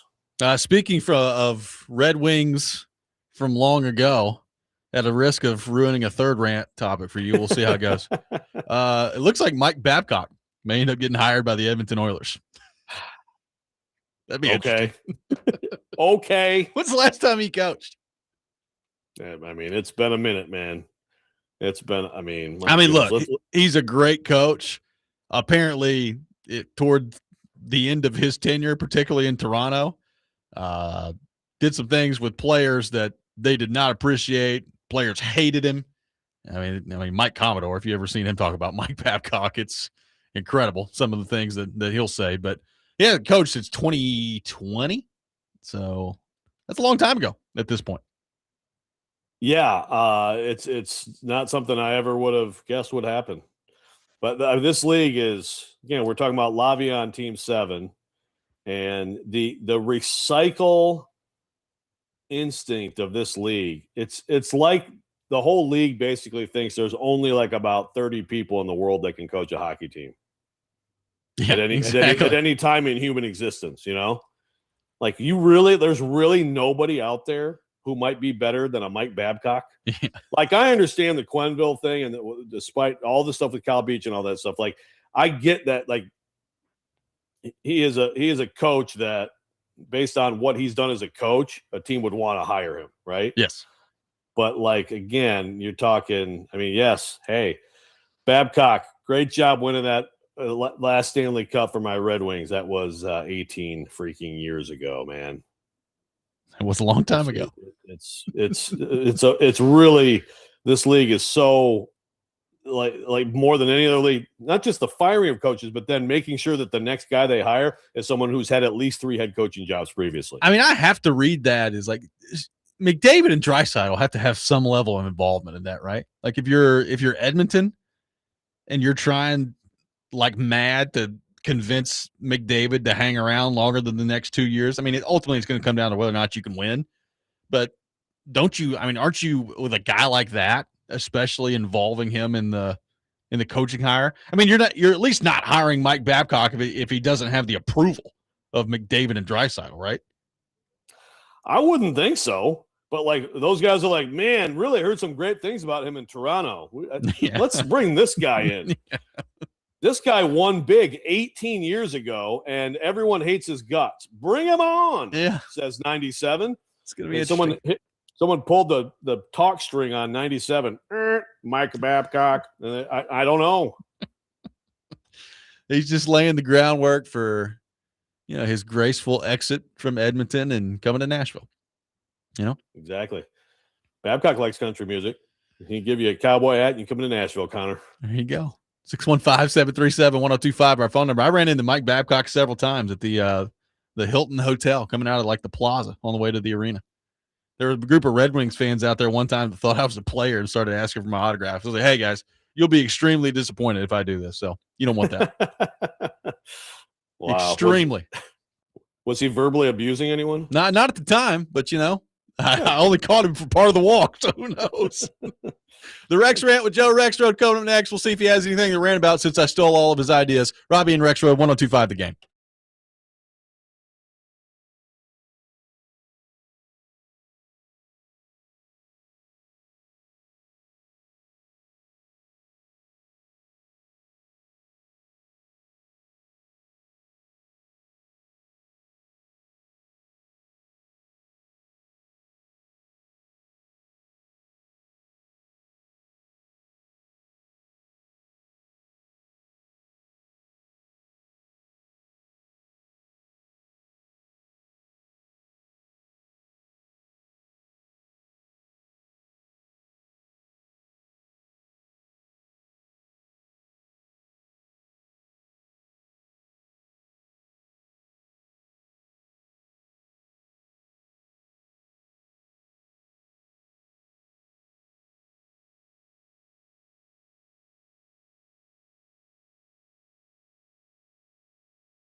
It is time for the Rex Rant, brought to you by Rapid Response Generators, power when it matters most, and served by the Wine Cellar in Hendersonville. Joe, if you have anything to talk about, the floor is yours. Okay, well, I do have a question. So, is it any sort of issue to share that video on social media of me getting robbed? I mean, I don't think so. Like, that's not like an issue at the gas station, right? I just don't want to do anything that I'm not supposed to do. I don't think so. I mean, I'll be frank with you. I don't have much experience of the etiquette on sharing videos of somebody getting robbed at a gas station, but I mean, I would think that'd be okay. It's a fair point. Okay. I mean, someone keeps asking me, and I'm like, I don't have a problem showing it to you. It's really quite a video. It's quite a vid. Yeah. But I was like, I don't necessarily want to post like, hey, look, everybody, look what an idiot I am. Hey guys, how you doing? Just pumping some gas over here. Got a beautiful day, huh? I mean, the dedication you have to making sure you got an eye on what's going in your gas tank. There's no doubt about that. It's pretty good. Oh, this pump is really working well. Huh? Golly. Let me count along with the numbers while it's going in my gas tank. Anything else going on? Yeah, good. I just wonder, if the guy wanted to make multiple trips, like, takes your computer bag and then he comes back to the car, grabs something else. How many do we think that he could have gone back and forth to before you noticed? That's what I'd love to know. Yeah, you come back in, looking through the middle console. You got some breath mints in there. Yeah, okay. Just sitting in the back of your car. I was gonna wait on this guy. Yeah, how about I just go for a ride with you? Yeah. And don't even notice he's there. Yeah. So I will follow up a little bit on what we've been talking about with Dylan Larkin. I think this is one of those things, and maybe it's not totally new now, but I think this is, as a sports fan, it's something that you have to do. And I had to go through this with Isaiah Thomas. I mean, as a child, the sports heroes were my heroes, and they were Isaiah Thomas and they were Steve Yzerman and, probably Lou Whitaker and Alan Trammell. I mean, and then later, like Barry Sanders, but I mean, like those players, you talk about growing up with them. I mean, Stevie Y, for people who don't know, he was kind of overshadowed for a lot of his career because Gretzky and Lemieux were in the league, you know? I mean, for a lot of years, he was like the clear third best player in the league. But, when you're not Gretzky, when you're not Lemieux, I mean, people don't, I mean, you're talking about a guy who just was a dominant player. It's 6 straight years of putting up 100 or more points. Yeah. I mean, you're talking about 155 point season right there in the late 80s and the early 90s. He was unbelievable. And I mean, I'll tell even not childhood now, as we went through this long journey of trying to finally get there, win a championship, but there are so many heartbreaks. I mean, I don't know if I've told this story. Have I told the story of the triple overtime game against St. Louis? I don't think so. Well, we had a big party, okay? And a lot of people, and at my house, again, this is like young people with a keg, and it's a party. But I mean, you got a game 7 against St. Louis, so a lot of us, it could have been like the party was like a pain in the butt to even have, right? So you're just locked into that game, and the idea of losing to the Blues in the second round. This team was the team that was supposed to win it all. I mean, 95, we got to the Cup final, lost to the Devils and Brodeur, but I mean, this was the team. And when Yzerman scored that goal, I mean, it's possibly the greatest sports moment about, I mean, probably better when your team wins a championship, but that moment when he ripped that shot and it went in, like, it was incredible. I'll never forget it. And also, I was so, like, you're tied up like a pretzel for games like that, right? I immediately ran to the bathroom and puked my guts out. And it wasn't because it was a party. Like, that's how, like, that the whole thing as a fan, like, tied me up. I mean, so I love the guy, and I don't want him to be the general manager of the Red Wings anymore. Please go away. Yeah. I'm sorry, like, it's just, he's not good. He's bad publicly. you go back and look at some of the stuff said back and forth between him and Larkin, and it's fine. Just like any of these guys, there's an old school mindset of you keep your mouth shut, you don't say anything, about management. I understand the mindset, but it is a different world. And the bottom line is Larkin has said some things. When Yzerman traded Bertuzzi, I mean, Larkin was bawling the next day. Larkin basically ripped him for doing nothing at the trading deadline in 25 when they blew it and didn't make the playoffs. And last year they blew it and didn't make the playoffs. And Yzerman gets into the same back and forth with him, throwing shade through media. So he's just not very good. I'm sorry. The Yzer plan is bust. And so the bigger picture is you can have, I think, a childhood athlete hero. And sometimes, things turn out different. Isaiah Thomas is the same thing. Yeah. It doesn't have to ruin what happened before. But so I think sometimes people are overly loyal to people like that, like Red Wings fans in general, right? Yes. Because of all the past. And sometimes it's like, this person's just not good at their job. Like, you just got to move on. Doesn't take anything away from the player they were, Exactly. Yeah. You got to compartmentalize. It's like Philip Fulmer, right? Like Philip Fulmer, great coach for Tennessee. I don't know that AD was the best job for him, That's a great point. And when he got the AD job, there was this, Fulmer's going to save the day. And it's like, well, he was a good coach. And I don't know what's going on right now. Yeah. Now, granted, nothing could have you couldn't have gotten worse with that coaching search, right? Or the whole situation. Yes. But yeah. No, that's a great comparison. Like nothing about his AD tenure changes what he was to Tennessee fans when he was a great coach. I will say this. I've seen that Yzerman goal, probably 1 billion times, and I have the same reaction to it every time. It's a slap shot from the blue line, like 60 feet out. I have no idea how it went in. It's just a horrific goal to give up. And, so if you're living through that game, both teams, like, as when you get to that deep into a game, like incredibly primo chances over and over, both sides. Oh my God, we're going to win. Oh my God, we're toast. And then that goes in. It's amazing. What a game, man. And you know what? Gary Thorne on the call. It's not a bad thing. It helps.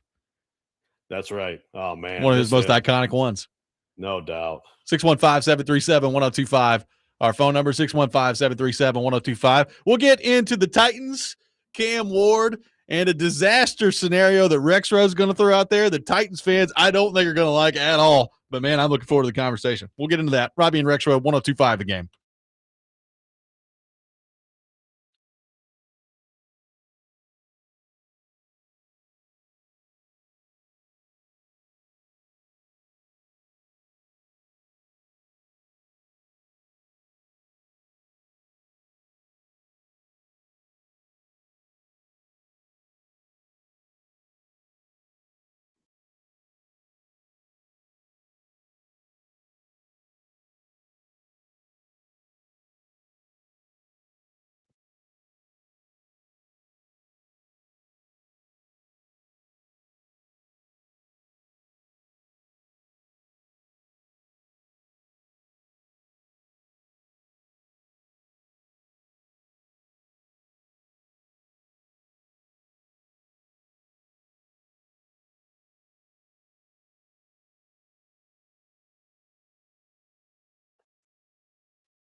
Final hour, Robby and Rexrode, 102.5 The Game. Robbie Stanley, Joe Rexrode, Christian Skelton here with you on this Tuesday morning, presented by Green Ventures Landscaping. Get thicker grass, better color, and fewer bare spots with turf application. Visit greenventureslandscaping.com. We are live from our Busy Bee Plumbing, Heating, and Air Conditioning Game Nashville studios, home of the $99 yearly Beehive membership, where the buzz is always about great service. We are taking your thoughts at 615-737-1025. So, Joe, rather than me speak for you here, because I feel like I can, but I'm going to let you do this. Set us up about where we're going here, because I think a lot of Titans fans need to put their listening ears on here a little bit, because this could be misconstrued if you read too much into it. But I want to give you the floor here. Set us up as to where we're going on this Cam Ward discussion we're about to embark on. Well, I think I should start by telling everybody it's June 9th. Okay. Happy birthday, June Heather 9th. Stanley, by the way. There we go. Hey, happy birthday, Heather. Nice. I hope you have an excellent evening planned for her. We do. And not talking about this argument, because this will make people mad.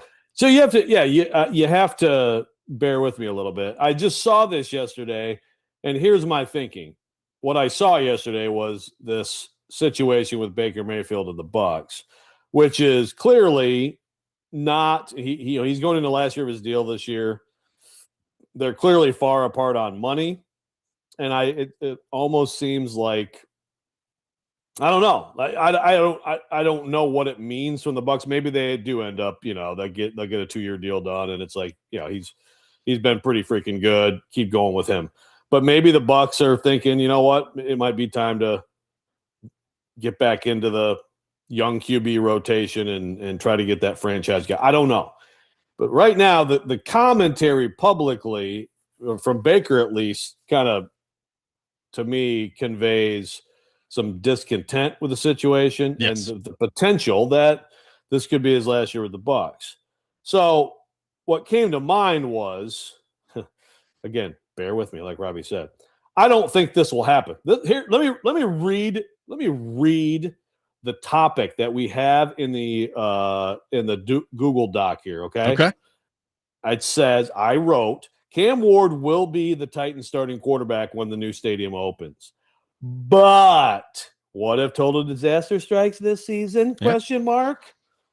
So to me, I think if you're an NFL team, I think you always need to now, with the way that we've seen these retread quarterbacks flourish in some spots, I think you have to be attuned to that. And I'm sure every GM is. And I do look at like a Baker coming free. Again, if total disaster strikes, which would be one of two things. Like a serious injury. Catastrophic, yeah. Yeah, like a really bad injury, or just a complete disaster on the field. It would have to be it'd have to be really bad. But again, let's not forget. I understand the difference in that Levis was he was the top of the second round, whereas Cam Ward was the number 1 overall pick. So this front office can't move on from Cam Ward after this year. But if it's just so bad, and I don't expect it to be, and I think the catastrophic injury is the more likely of the two scenarios. If it is that, could Baker be and what he is now is he's a bridge quarterback, yes. Right? Now he's 31. Baker's 31 years old. He had some comments late last week about the situation in Tampa, and basically what he said was, he wants to work something out there, but the phrase he used was, we're not anywhere close, right? So it sounds like the contract negotiations at this point are not close. Now, look, it's a player talking publicly about a contract negotiation, so you always have to take that with a grain of salt and recognize at the end of the day that they're trying to land a deal here. So there is some negotiation that goes on from a tactical standpoint when you're airing this out in the media. And it's June the 9th. So they very well could sign an extension with Baker Mayfield at the end of, the summer, and it's not even a topic anymore. I will say this, though, Joe, on the Cam Ward front. I hear everything you're saying. Everything makes sense. I'm with you. If you force me to guess, I think it's overwhelmingly likely that he's the starting quarterback when the Titans open up the new stadium in 2027. And hopefully that's just nothing but reinforced this year because he goes out there and he plays really well. And you're talking about, yeah, he's going to be the quarterback in 2027 and he's also going to be the quarterback in 2034. Like, that'd be great to be thinking that way at the end of the year. However, I get it's a different situation. This is also the same league where the Minnesota Vikings drafted J.J. McCarthy. He has played a grand total of 10 games for them, and they're already moving on from him. Like, they're not saying that they are, but they've gone out, they've grabbed Kyler Murray. Kyler Murray is going to be their starting quarterback this year, and we'll see where everything goes from there. But they drafted – where did McCarthy get drafted? 10th? I think he was 10th overall in the 2024 draft. And I realize that's not first overall. That's a significant draft pick. He's played 10 games for him, and they've moved on from him. That's what it is in Minnesota. Yeah, it happens all the time. It's really an interesting time because you have those situations. You have the Vikings now, Darnold, and now Murray. They've adopted the strategy of going out and getting veterans, which is like then if you're a Vikings fan, it's like, gee, I wish that number 10 pick was used on like a great player at another position. Boy, we could really have something now, right?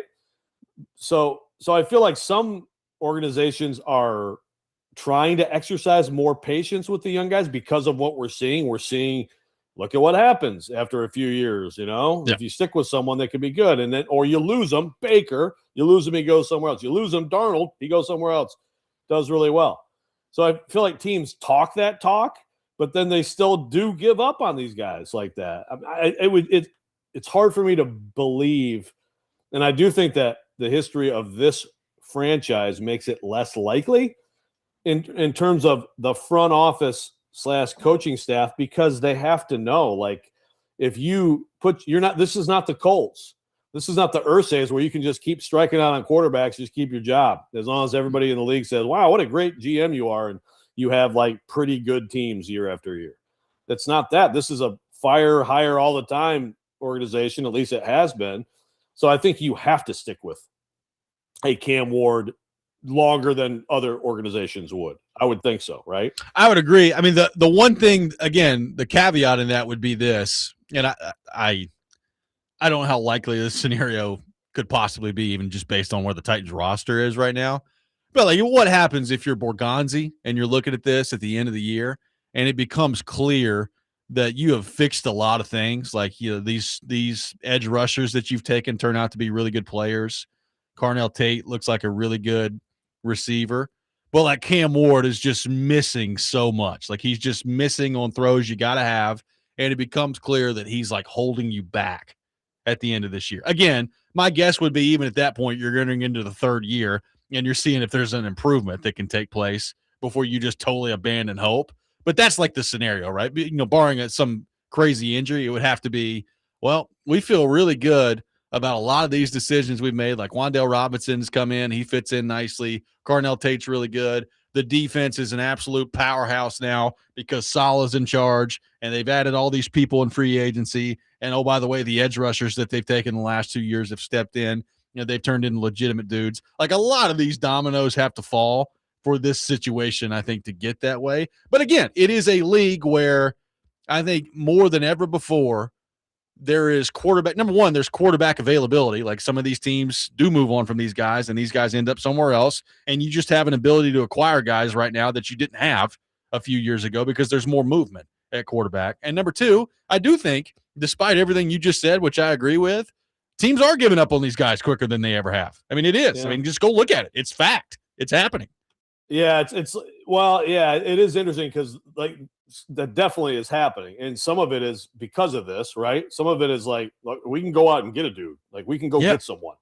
But then some teams, again, at least it's maybe it's just lip service, but you hear people saying, like, this is why you don't give up so quickly, because then you're going to see your guy go somewhere else, But I think you're right that in actual practice, it's still just this stuff can happen so fast.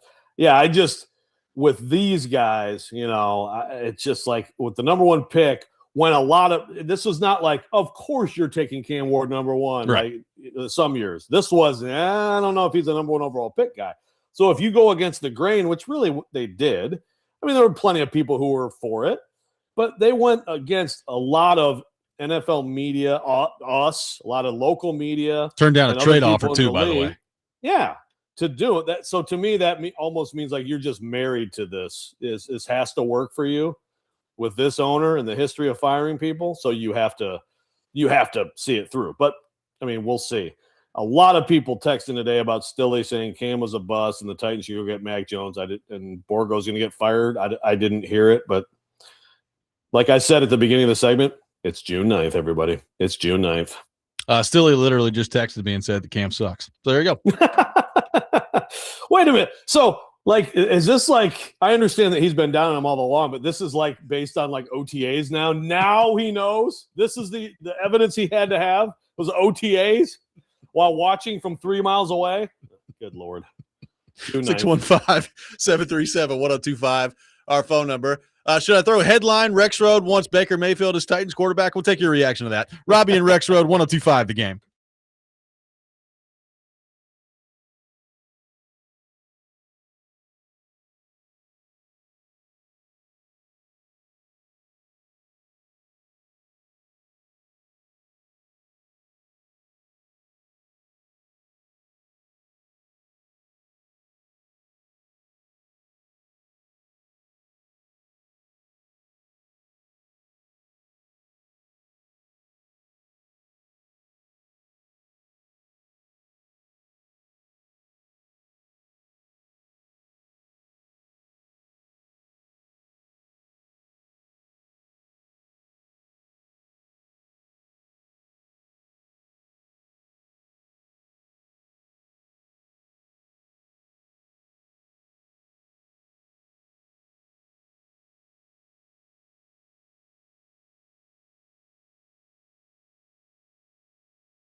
Welcome back in, Robby and Rexrode, 102.5 The Game. This is a song about Tennessee, Joe, despite what some others might think. It is about Tennessee. Damn right it is. Might be my favorite country song. It's pretty good. It's either that or Eastbound and Down by Jerry Reed, the theme of the Smokey and the Bandit movie. One of the two. That's a rant. That's a rant for, by the way, put me down for that one in the future. Okay. All right. My daughter likes country music more than anything else. Well, especially and it's like today's country too, which don't get me started on that. Yeah. Yes. I didn't hate all of it, but like driving to Virginia, I mean, like 4 straight hours of country music. Like, I'm like, I have not listened to this much country music in my entire lifetime. What are we doing here? It's like, find some Led Zeppelin. Let's go. God, seriously. Would you have man. preferred Creed? No. Okay. I thought we were about to have a breakthrough there on the show. Good God, no. All right. No, never. It's worth a shot. Or what's the band that actually somehow got a Super Bowl show? God, we don't rip them enough. Maroon 5? Oh, yeah. God. Maroon 5. Just, I mean, just make a fart sound with your armpit, okay? And grab a kazoo, and you can make a better song than Maroon 5 has ever made. I like kazoo, an underrated instrument. Burp, burp, burp, burp, burp, burp. Our football, like Jagger. Burp, burp, burp, burp. So you know the songs. Our football offseason coverage brought to you by Tennessee Brewworks. Raise a glass with Tennessee Brewworks, proud partner and official craft beer of coverage here on ESPN 102.5 The Game. Taking your reaction to Rexrode campaigning for Baker Mayfield to be the starting quarterback of the Tennessee Titans. Before we get back into that, which is, it's a great topic by me, is it time for the Titans to look at Baker Mayfield? I gotta shout out, because we talked about Lavi, but we did not talk about the Chiefs signing L'Jarius Sneed. Yeah. And absolutely, he's just going to be amazing this year, yeah. right? Just a shutdown guy. He's all of a sudden it's like, whoa, this guy, look, he still got it. This texter's like, I picture Sneed as Willy Wonka with a cane limping out of Nashville, and then all of a sudden he somersaults, goes into break dance like Dave Chappelle. I'm rich, bitch. the knee just, he becomes he's running a 4.3 out there. It's like, wow, L'Jarius Sneed, just the best corner in the league out there this year. Can't wait for it. He just starts doing all this stuff on the knee, just hopping on it. And yeah. Oh, man. Absolutely classic. Oh, man. Chip from Mount Juliet, also not a country fan, also loves Eastbound and Down. The show, also good, by the way, but no, I'm talking about the song. Yeah. If you don't know the song by Jerry Reed, I mean, that's a jam, man. I blasted that on the drive, too. I'm like, here's my country song that I have in iTunes. Unfortunate that the Titans don't play the Chiefs this year. Have to wait for the playoffs for that particular matchup. Yeah. You think L'Jarius Sneed knows any receiver on the Titans? Was it Nico Collins last year? He was like, who? I was like, the guy that's about to cook you for 130 yards. That's who. Yes, we had a heated debate on that show, on that topic on the show, yeah, and I was wrong. No, sorry. Who's Nico Collins? Oh, good stuff out there. Calvin Ridley, who? Carnell Tate, who's that? I don't know who that is. If he does it to Ridley, it might work out for him. It might, yeah, it very well might. I mean, look, on the Cam front, again, this is a league where you got to start to show stuff, I think, as a quarterback earlier than ever before, because people just, for the most part, they don't have that patience. Now, every now and then you'll run across it, and for some teams, you got the luxury of having that as a strategy, right? Like, I mean, take the Rams. The Rams have loaded up this year. Everybody, I think, is going to have them as the Super Bowl favorite heading into the year. And they've got they took a quarterback this year, 13th overall, and there's no telling how long he's going to sit there. I mean, I think it's going to be at least 1, probably 2, and potentially 3. But my guess is 2 is going to be where it ends up going, with Stafford playing the next couple of years in L.A., and then you'll hand the reins over to Ty Simpson after that. I mean, Green Bay did it with Love, right? Like, he sat there for 3 years, and then he took over and was the starting quarterback. So some teams will still do it, but it's not like, Mendoza, I'm interested to see, like, how quickly does Fernando Mendoza get on the field this year. But by and large, Like teams are throwing the quarterback out there. They're seeing whether or not they can sink or swim. You're looking for any sign of positive light early in the career. And if you don't get it by about halfway through like the second year, everybody moves on, right? Like they start to look and say, all right, well, this isn't working. We got to find somebody else. And it's crazy to think about that because it didn't used to be that way in the NFL, but that's what it is now in today's NFL. Yeah. And, look, I think Titans, well, I was going to say, I think Titans fans want like the full, they don't want this to be, I mean, like, how do Vikings fans feel about, like, are Vikings fans like, good, get him out of here? I think that's crazy. I understand how bad he was at times. He also had some really good moments. It's not like there's been nothing. I mean, you can look at Cam Ward and you can find yourself a collection of clips from last year and say, woo, baby, but you can do the same thing the other way. Like, I understand JJ McCarthy right now is kind of a mess, but are Vikings fans, like, are they happy about this? All right, Kyler Murray, get out of my face, JJ. I feel like Titans fans, and I know they don't dictate what happens, but I feel like Titans fans want this to be the full, let's make freaking sure. Yeah. With Cam, but I say that, and then if it were close to the disaster scenario of just really bad, it's just, you've got this OC now who we know develops quarterbacks, that he should have better answers, unless it's just because he's getting just absolutely buried from the interior of the offensive line. If he's just missing stuff and it's all year long, and it's like he just doesn't have he can't command his accuracy. It would have to be really bad, though. It would, I think, for not for like a Stilly. What happened yesterday? Caleb says he missed the pass net. Well, I did see the video. So Kuharski put a video out there of like the quarterbacks go through these drills where like Aaron Rodgers in Green Bay, they put the net up in the corner in the end zone, and he just throws it, and it just absolutely drills it like almost every time. And it's like, wow, sure. Aaron Rodgers is really good at throwing the football into the net. I mean, they threw the Gorski put the video out there yesterday of the quarterbacks doing that, and I think Trubisky hit one, and Levis hit one, Hooker did not, and Cam was a little off on the nets, but I think that's where the reaction is coming from. He sucks. It's over. It's over. I mean, God, this is. We can't be serious with this stuff. Look, I don't know. I did not catch Stilly's show yesterday, so I don't know if it's from the pass net or not. He could have seen other things. I have no idea. Well, I just saw the video of the pass net. There's nothing you can see. There's nothing you can see right now, like that should be conclusive in any way. I mean, but it's June 9th. Baker Mayfield, come on down. Well, I will say this, in all seriousness, on the Baker Mayfield front, this is a pretty interesting year for him, contract stuff aside, because he's 31.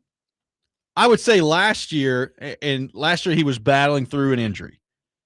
But last year, he took a step back from the year before. I mean, there's no doubt. The year before, in 2024, he threw for 4,500 yards, 41 touchdowns. He had 16 picks, which you want to see that come down. But he was really good the year before. Last year, 3,600 yards, almost 3,700, 26 touchdowns, 11 picks.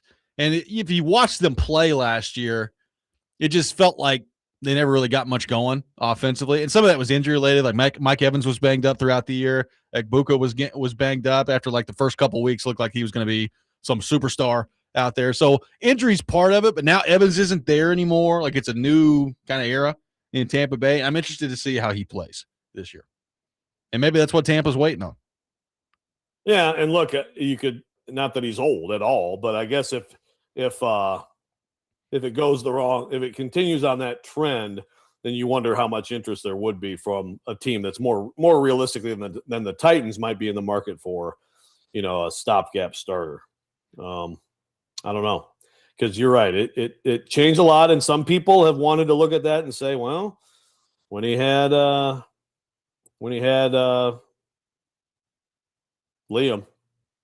Cohen, thank you. When he had Liam Cohen, it looked a lot better than it did last year.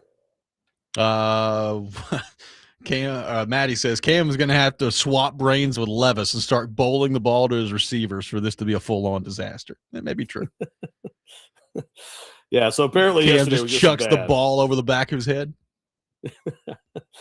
Yeah, that will help. That will speed up the process for sure. Yeah. But apparently, of the 4 who tossed in the 40-yard net, Cam was the worst. Apparently missing on check down passes to running backs. I mean, I just, I get it. Like, you don't want to see that stuff, okay? I don't think good or bad at this time of year, you should draw many conclusions. 615-737-1025, our phone number. We'll get more into your thoughts on the Titans. We will get back into the Brendan Sorsby story as well. All that coming up. Robby and Rexrode, 1025 The Game.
Welcome back in, Robby and Rexrode, 102.5 The Game.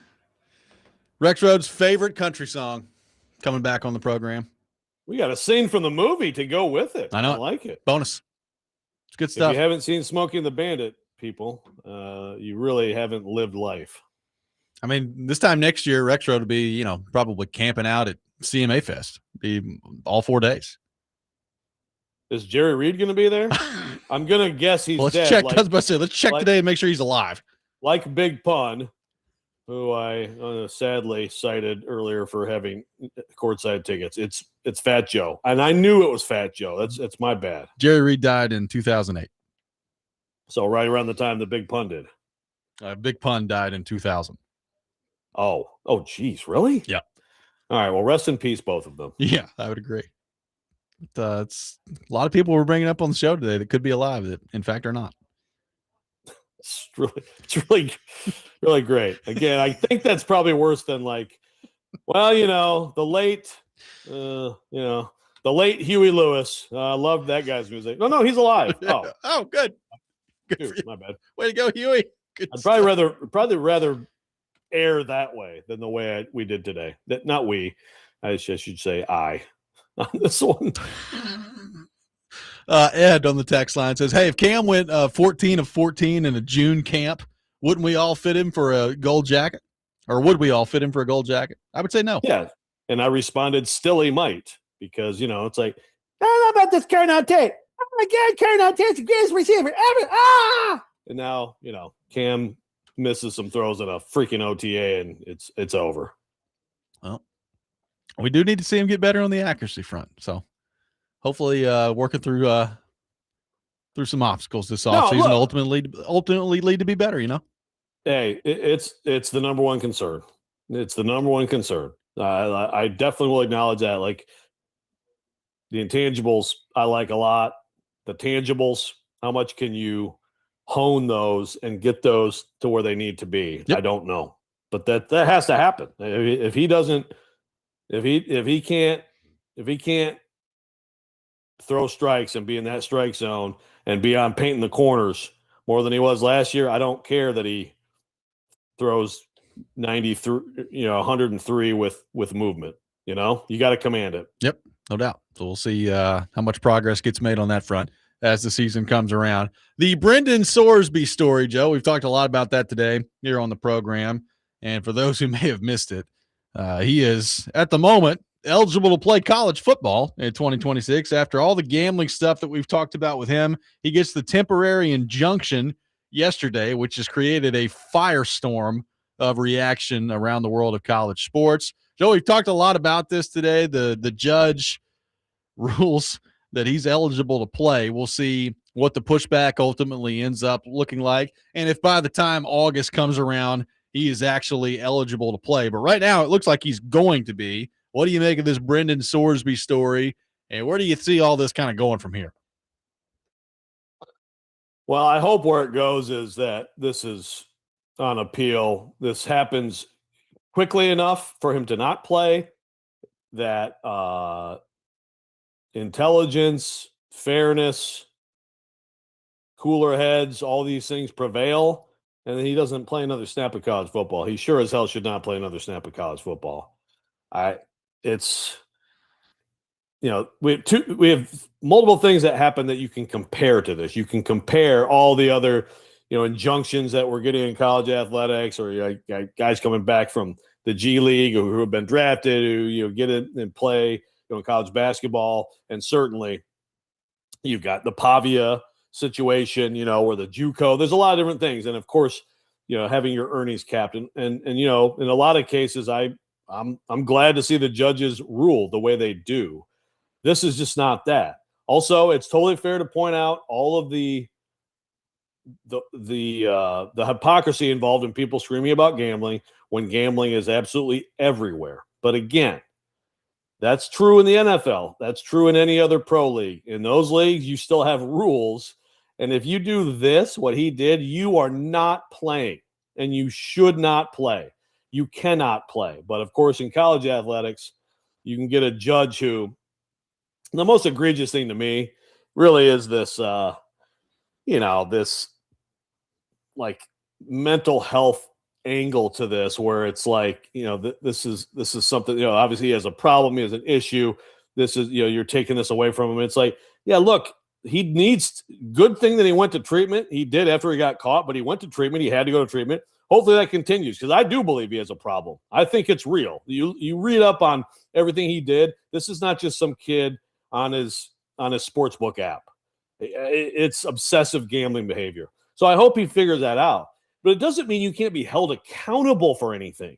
It doesn't mean you can't be held accountable for your actions. And if you want a sport to become pro wrestling, this is what you do. You allow people who gamble to just continue to participate in it. That will distinguish you from actual sports.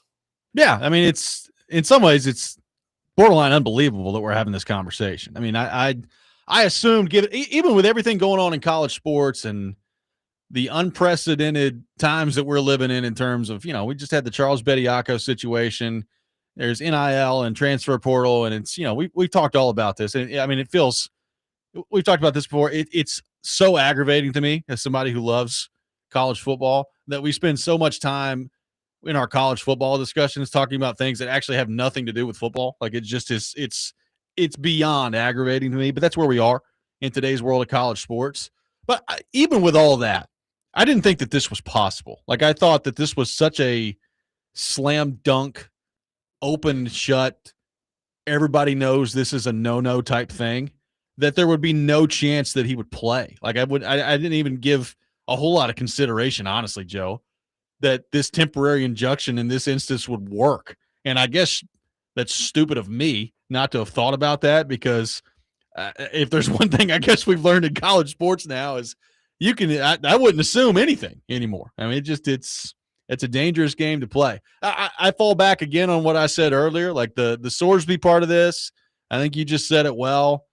You brought up a reference that Nicole Auerbach made about, mental health, and it just kind of feels like you're using that as a shield in this situation, which frankly is disrespectful to some actual mental health situations that are going on. But beyond all that, I go back to, like, what's Texas Tech's role in all this? Like, at some point, whether you're Texas Tech or you're one of these teams that's involved in something like this, don't you have to have some set of standards? Like, don't you have to have that at some point? And I realize that it's never been more clear than it is now, that college sports is about nothing else other than winning. That's what it is. And I understand all that, but, like, I don't want to absolve Texas Tech from this either. Like, this is just as much on them as it is anybody else, that they're just sitting back and crossing their legs and saying, yep, throwing their hands up. Well, glad we get our quarterback back this year. And there's no standard whatsoever.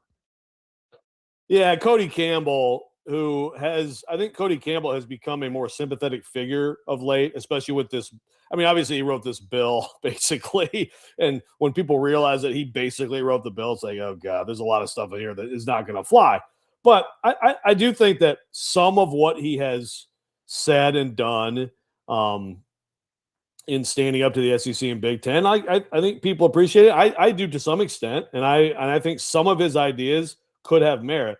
He lost me forever with this garbage where he's like, oh, this is what I'm trying to fight against. Well, okay, well, if that's the case, then don't let him play, jackass. I mean, you cannot possibly come out here and say that. You can't. So, look, there's a lot of talk out there, and I have no idea. I mean, these things happen, and then it's like, oh, actually, no, you have TV contracts, so you can't do anything. But there's a lot of talk out there about, even in the Big 12 and certainly in other leagues, like, okay, well, Texas Tech they are pariah, not playing them.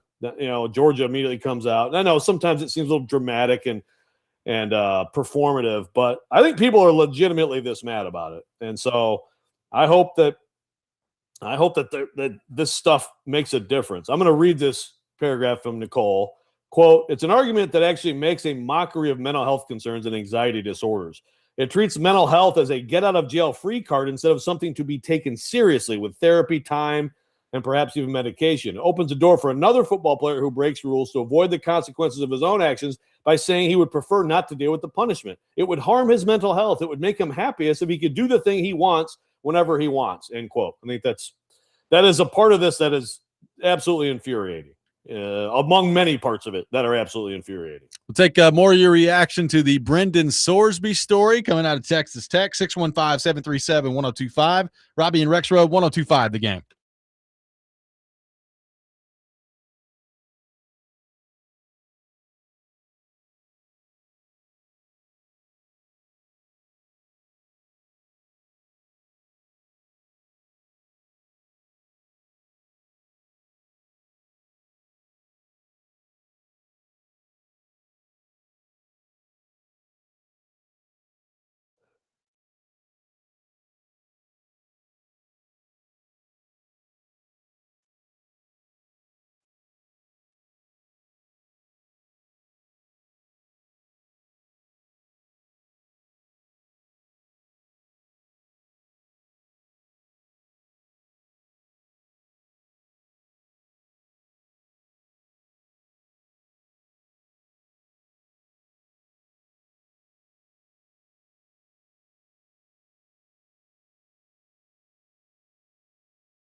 Subscribe to our YouTube channel at 1025 The Game for live shows and exclusive content. Welcome back in, Robby and Rexrode, 1025 The Game. Taking your thoughts at 615-737-1025. Reacting to the Brendan Sorsby story in college football. A lot of different thoughts on that today. We appreciate your participation on our text line and our YouTube chat.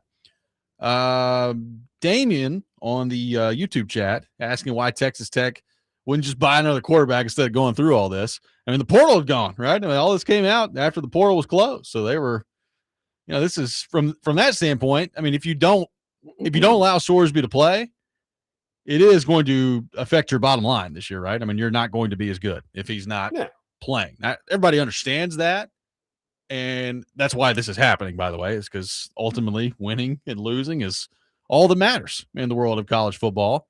But I'm just saying, like, I would expect deep down, these are supposed to be organizations and people and representatives here that have some sort of standard, right? Like, I mean, that was the big talking point when Heupel dismissed Nico, right? Was, well, thank God there's somebody that's got the standard, right? I mean, this is he's setting, and it's maybe at the detriment of his own team, but he's moving on from the quarterback and he's not giving in. And look, not that Josh Heupel is like some moral gatekeeper here of the way things operate in college football, but I'm just saying, like, that's an example in college football where it was like, all right, well, this might end up helping or hurting your team, but you're doing it anyway and you're moving on from a headache. Like, this is Texas Tech bears some responsibility in this. Yeah, I mean, they need to, and I don't expect them to, but they should. And I guess when they immediately threw their support at him, then you knew the situation. But like, this is one of those moments where I'm all for what they've done. They're out here throwing money around. They got a guy who's got unlimited funds, and they're shaking things up. They're pissing people off, and they're buying players left and right. They're taking advantage of the system and whatever. I mean, Cody Campbell threw out all that, the billionaire, who, for anybody who doesn't know, for all even through all that, he's like, well, this is a system, we need to fix it, whatever. Meanwhile, he's taking advantage of it. But this situation, you just have to take the L. And probably, like, we probably didn't make enough of it at the time, where it's like, because you just assume, like, teams are just going to, like, they're going to try to protect their own interests. But this is one of those where, like, it just sucks, but, like, it's what happened, man. This kid that had this history, and you paid a bunch for him, and everybody found out, and it's just a bad deal, and you've invested in all these other players and all this stuff for next year, but it's just not going to happen. That's what someone there should have said, or at least maybe someone did, but no, ultimately that did not prevail. Yeah, and I hope that gets absolutely annihilated for this, in terms of whatever can be done by whoever can do it to harm them. I mean, I expect USC, if that's the series that was about to be announced, this big exciting thing for Texas Tech, we got a blue blood that we're about to start playing at home and home. I hope they publicly come out and say, hell no. The Big Ten is talking about, and Georgia came out. We're not scheduling Texas Tech in any games. I mean, I'm all for all that to be a big snowball rolling downhill, and then of course, hopefully, we'll get the district level will reverse this before the season, and he doesn't. It's just, you can't have someone who did this play in a league, in a sports league, and then expect people to take the sports league seriously. I'm sorry. Like, I don't want to be overly dramatic about this, but I don't think that's overly dramatic. No, I don't think so. And I'm interested to see where it goes from here. All right, let's I'm going to ask you to make a prediction that's impossible for you to know, but we're going to ask it anyway. Does this hold up? Is he actually playing college football this year? Or at the end of the day, does the backlash on this generate enough to a point where somebody does something about it and he's ineligible? Yeah, and maybe this is just me being hopeful, but I don't think he's going to play this year. I still don't. Again, I have not seen anything on the timeline of the NCAA appeal in court, which is all they can do. There's some people who have said today, why can't they just ban him? No, you can't. This is a temporary injunction. They cannot act, and this is, in some cases, this has been, to me, good, some of these rulings. This one it's just unthinkable. And some of the stuff that the judge wrote about this is like, what planet do you live on, man? Like, it's truly incredible. But I'm going to guess no, because even without knowing the timing, that maybe even like the backlash. I mean, Texas Tech does have a chancellor or president, right? Like, does anyone have a shred of dignity or understanding that like some things you just don't, there's lines you don't cross. I know that there are very few anymore in college sports. If this one gets crossed, how could anyone say there are rules about anything? Oh, who's got the better shot to take down Texas Tech without him? Is it Abilene Christian or Oregon State? What do you think? Well, I'm going to guess Oregon State, but and we talked about this earlier, I think it's time for Sark to get a little bit of courage and say, you know what? We will play you in one of the first 2 games of the season. We'll do it now. Let's go. I mean, I think you may be disrespecting Abilene Christian a little bit. I mean, Oregon State, pretty bad last year. Although it is hilarious when you Google Oregon State football in 2025 and it just says second in Pac-12. It's like, really? Okay, cool. I guess technically they were. Hey, finish in the top they're 2. 2-10, but they're second in the Pac-12. Not bad. What a joke of a sport. Good grief. One of their best finishes in history in that league. Yeah, congratulations. Imagine telling an Oregon State fan in like 2013, it's like, you guys in 2025 are going to finish second in the Pac-10.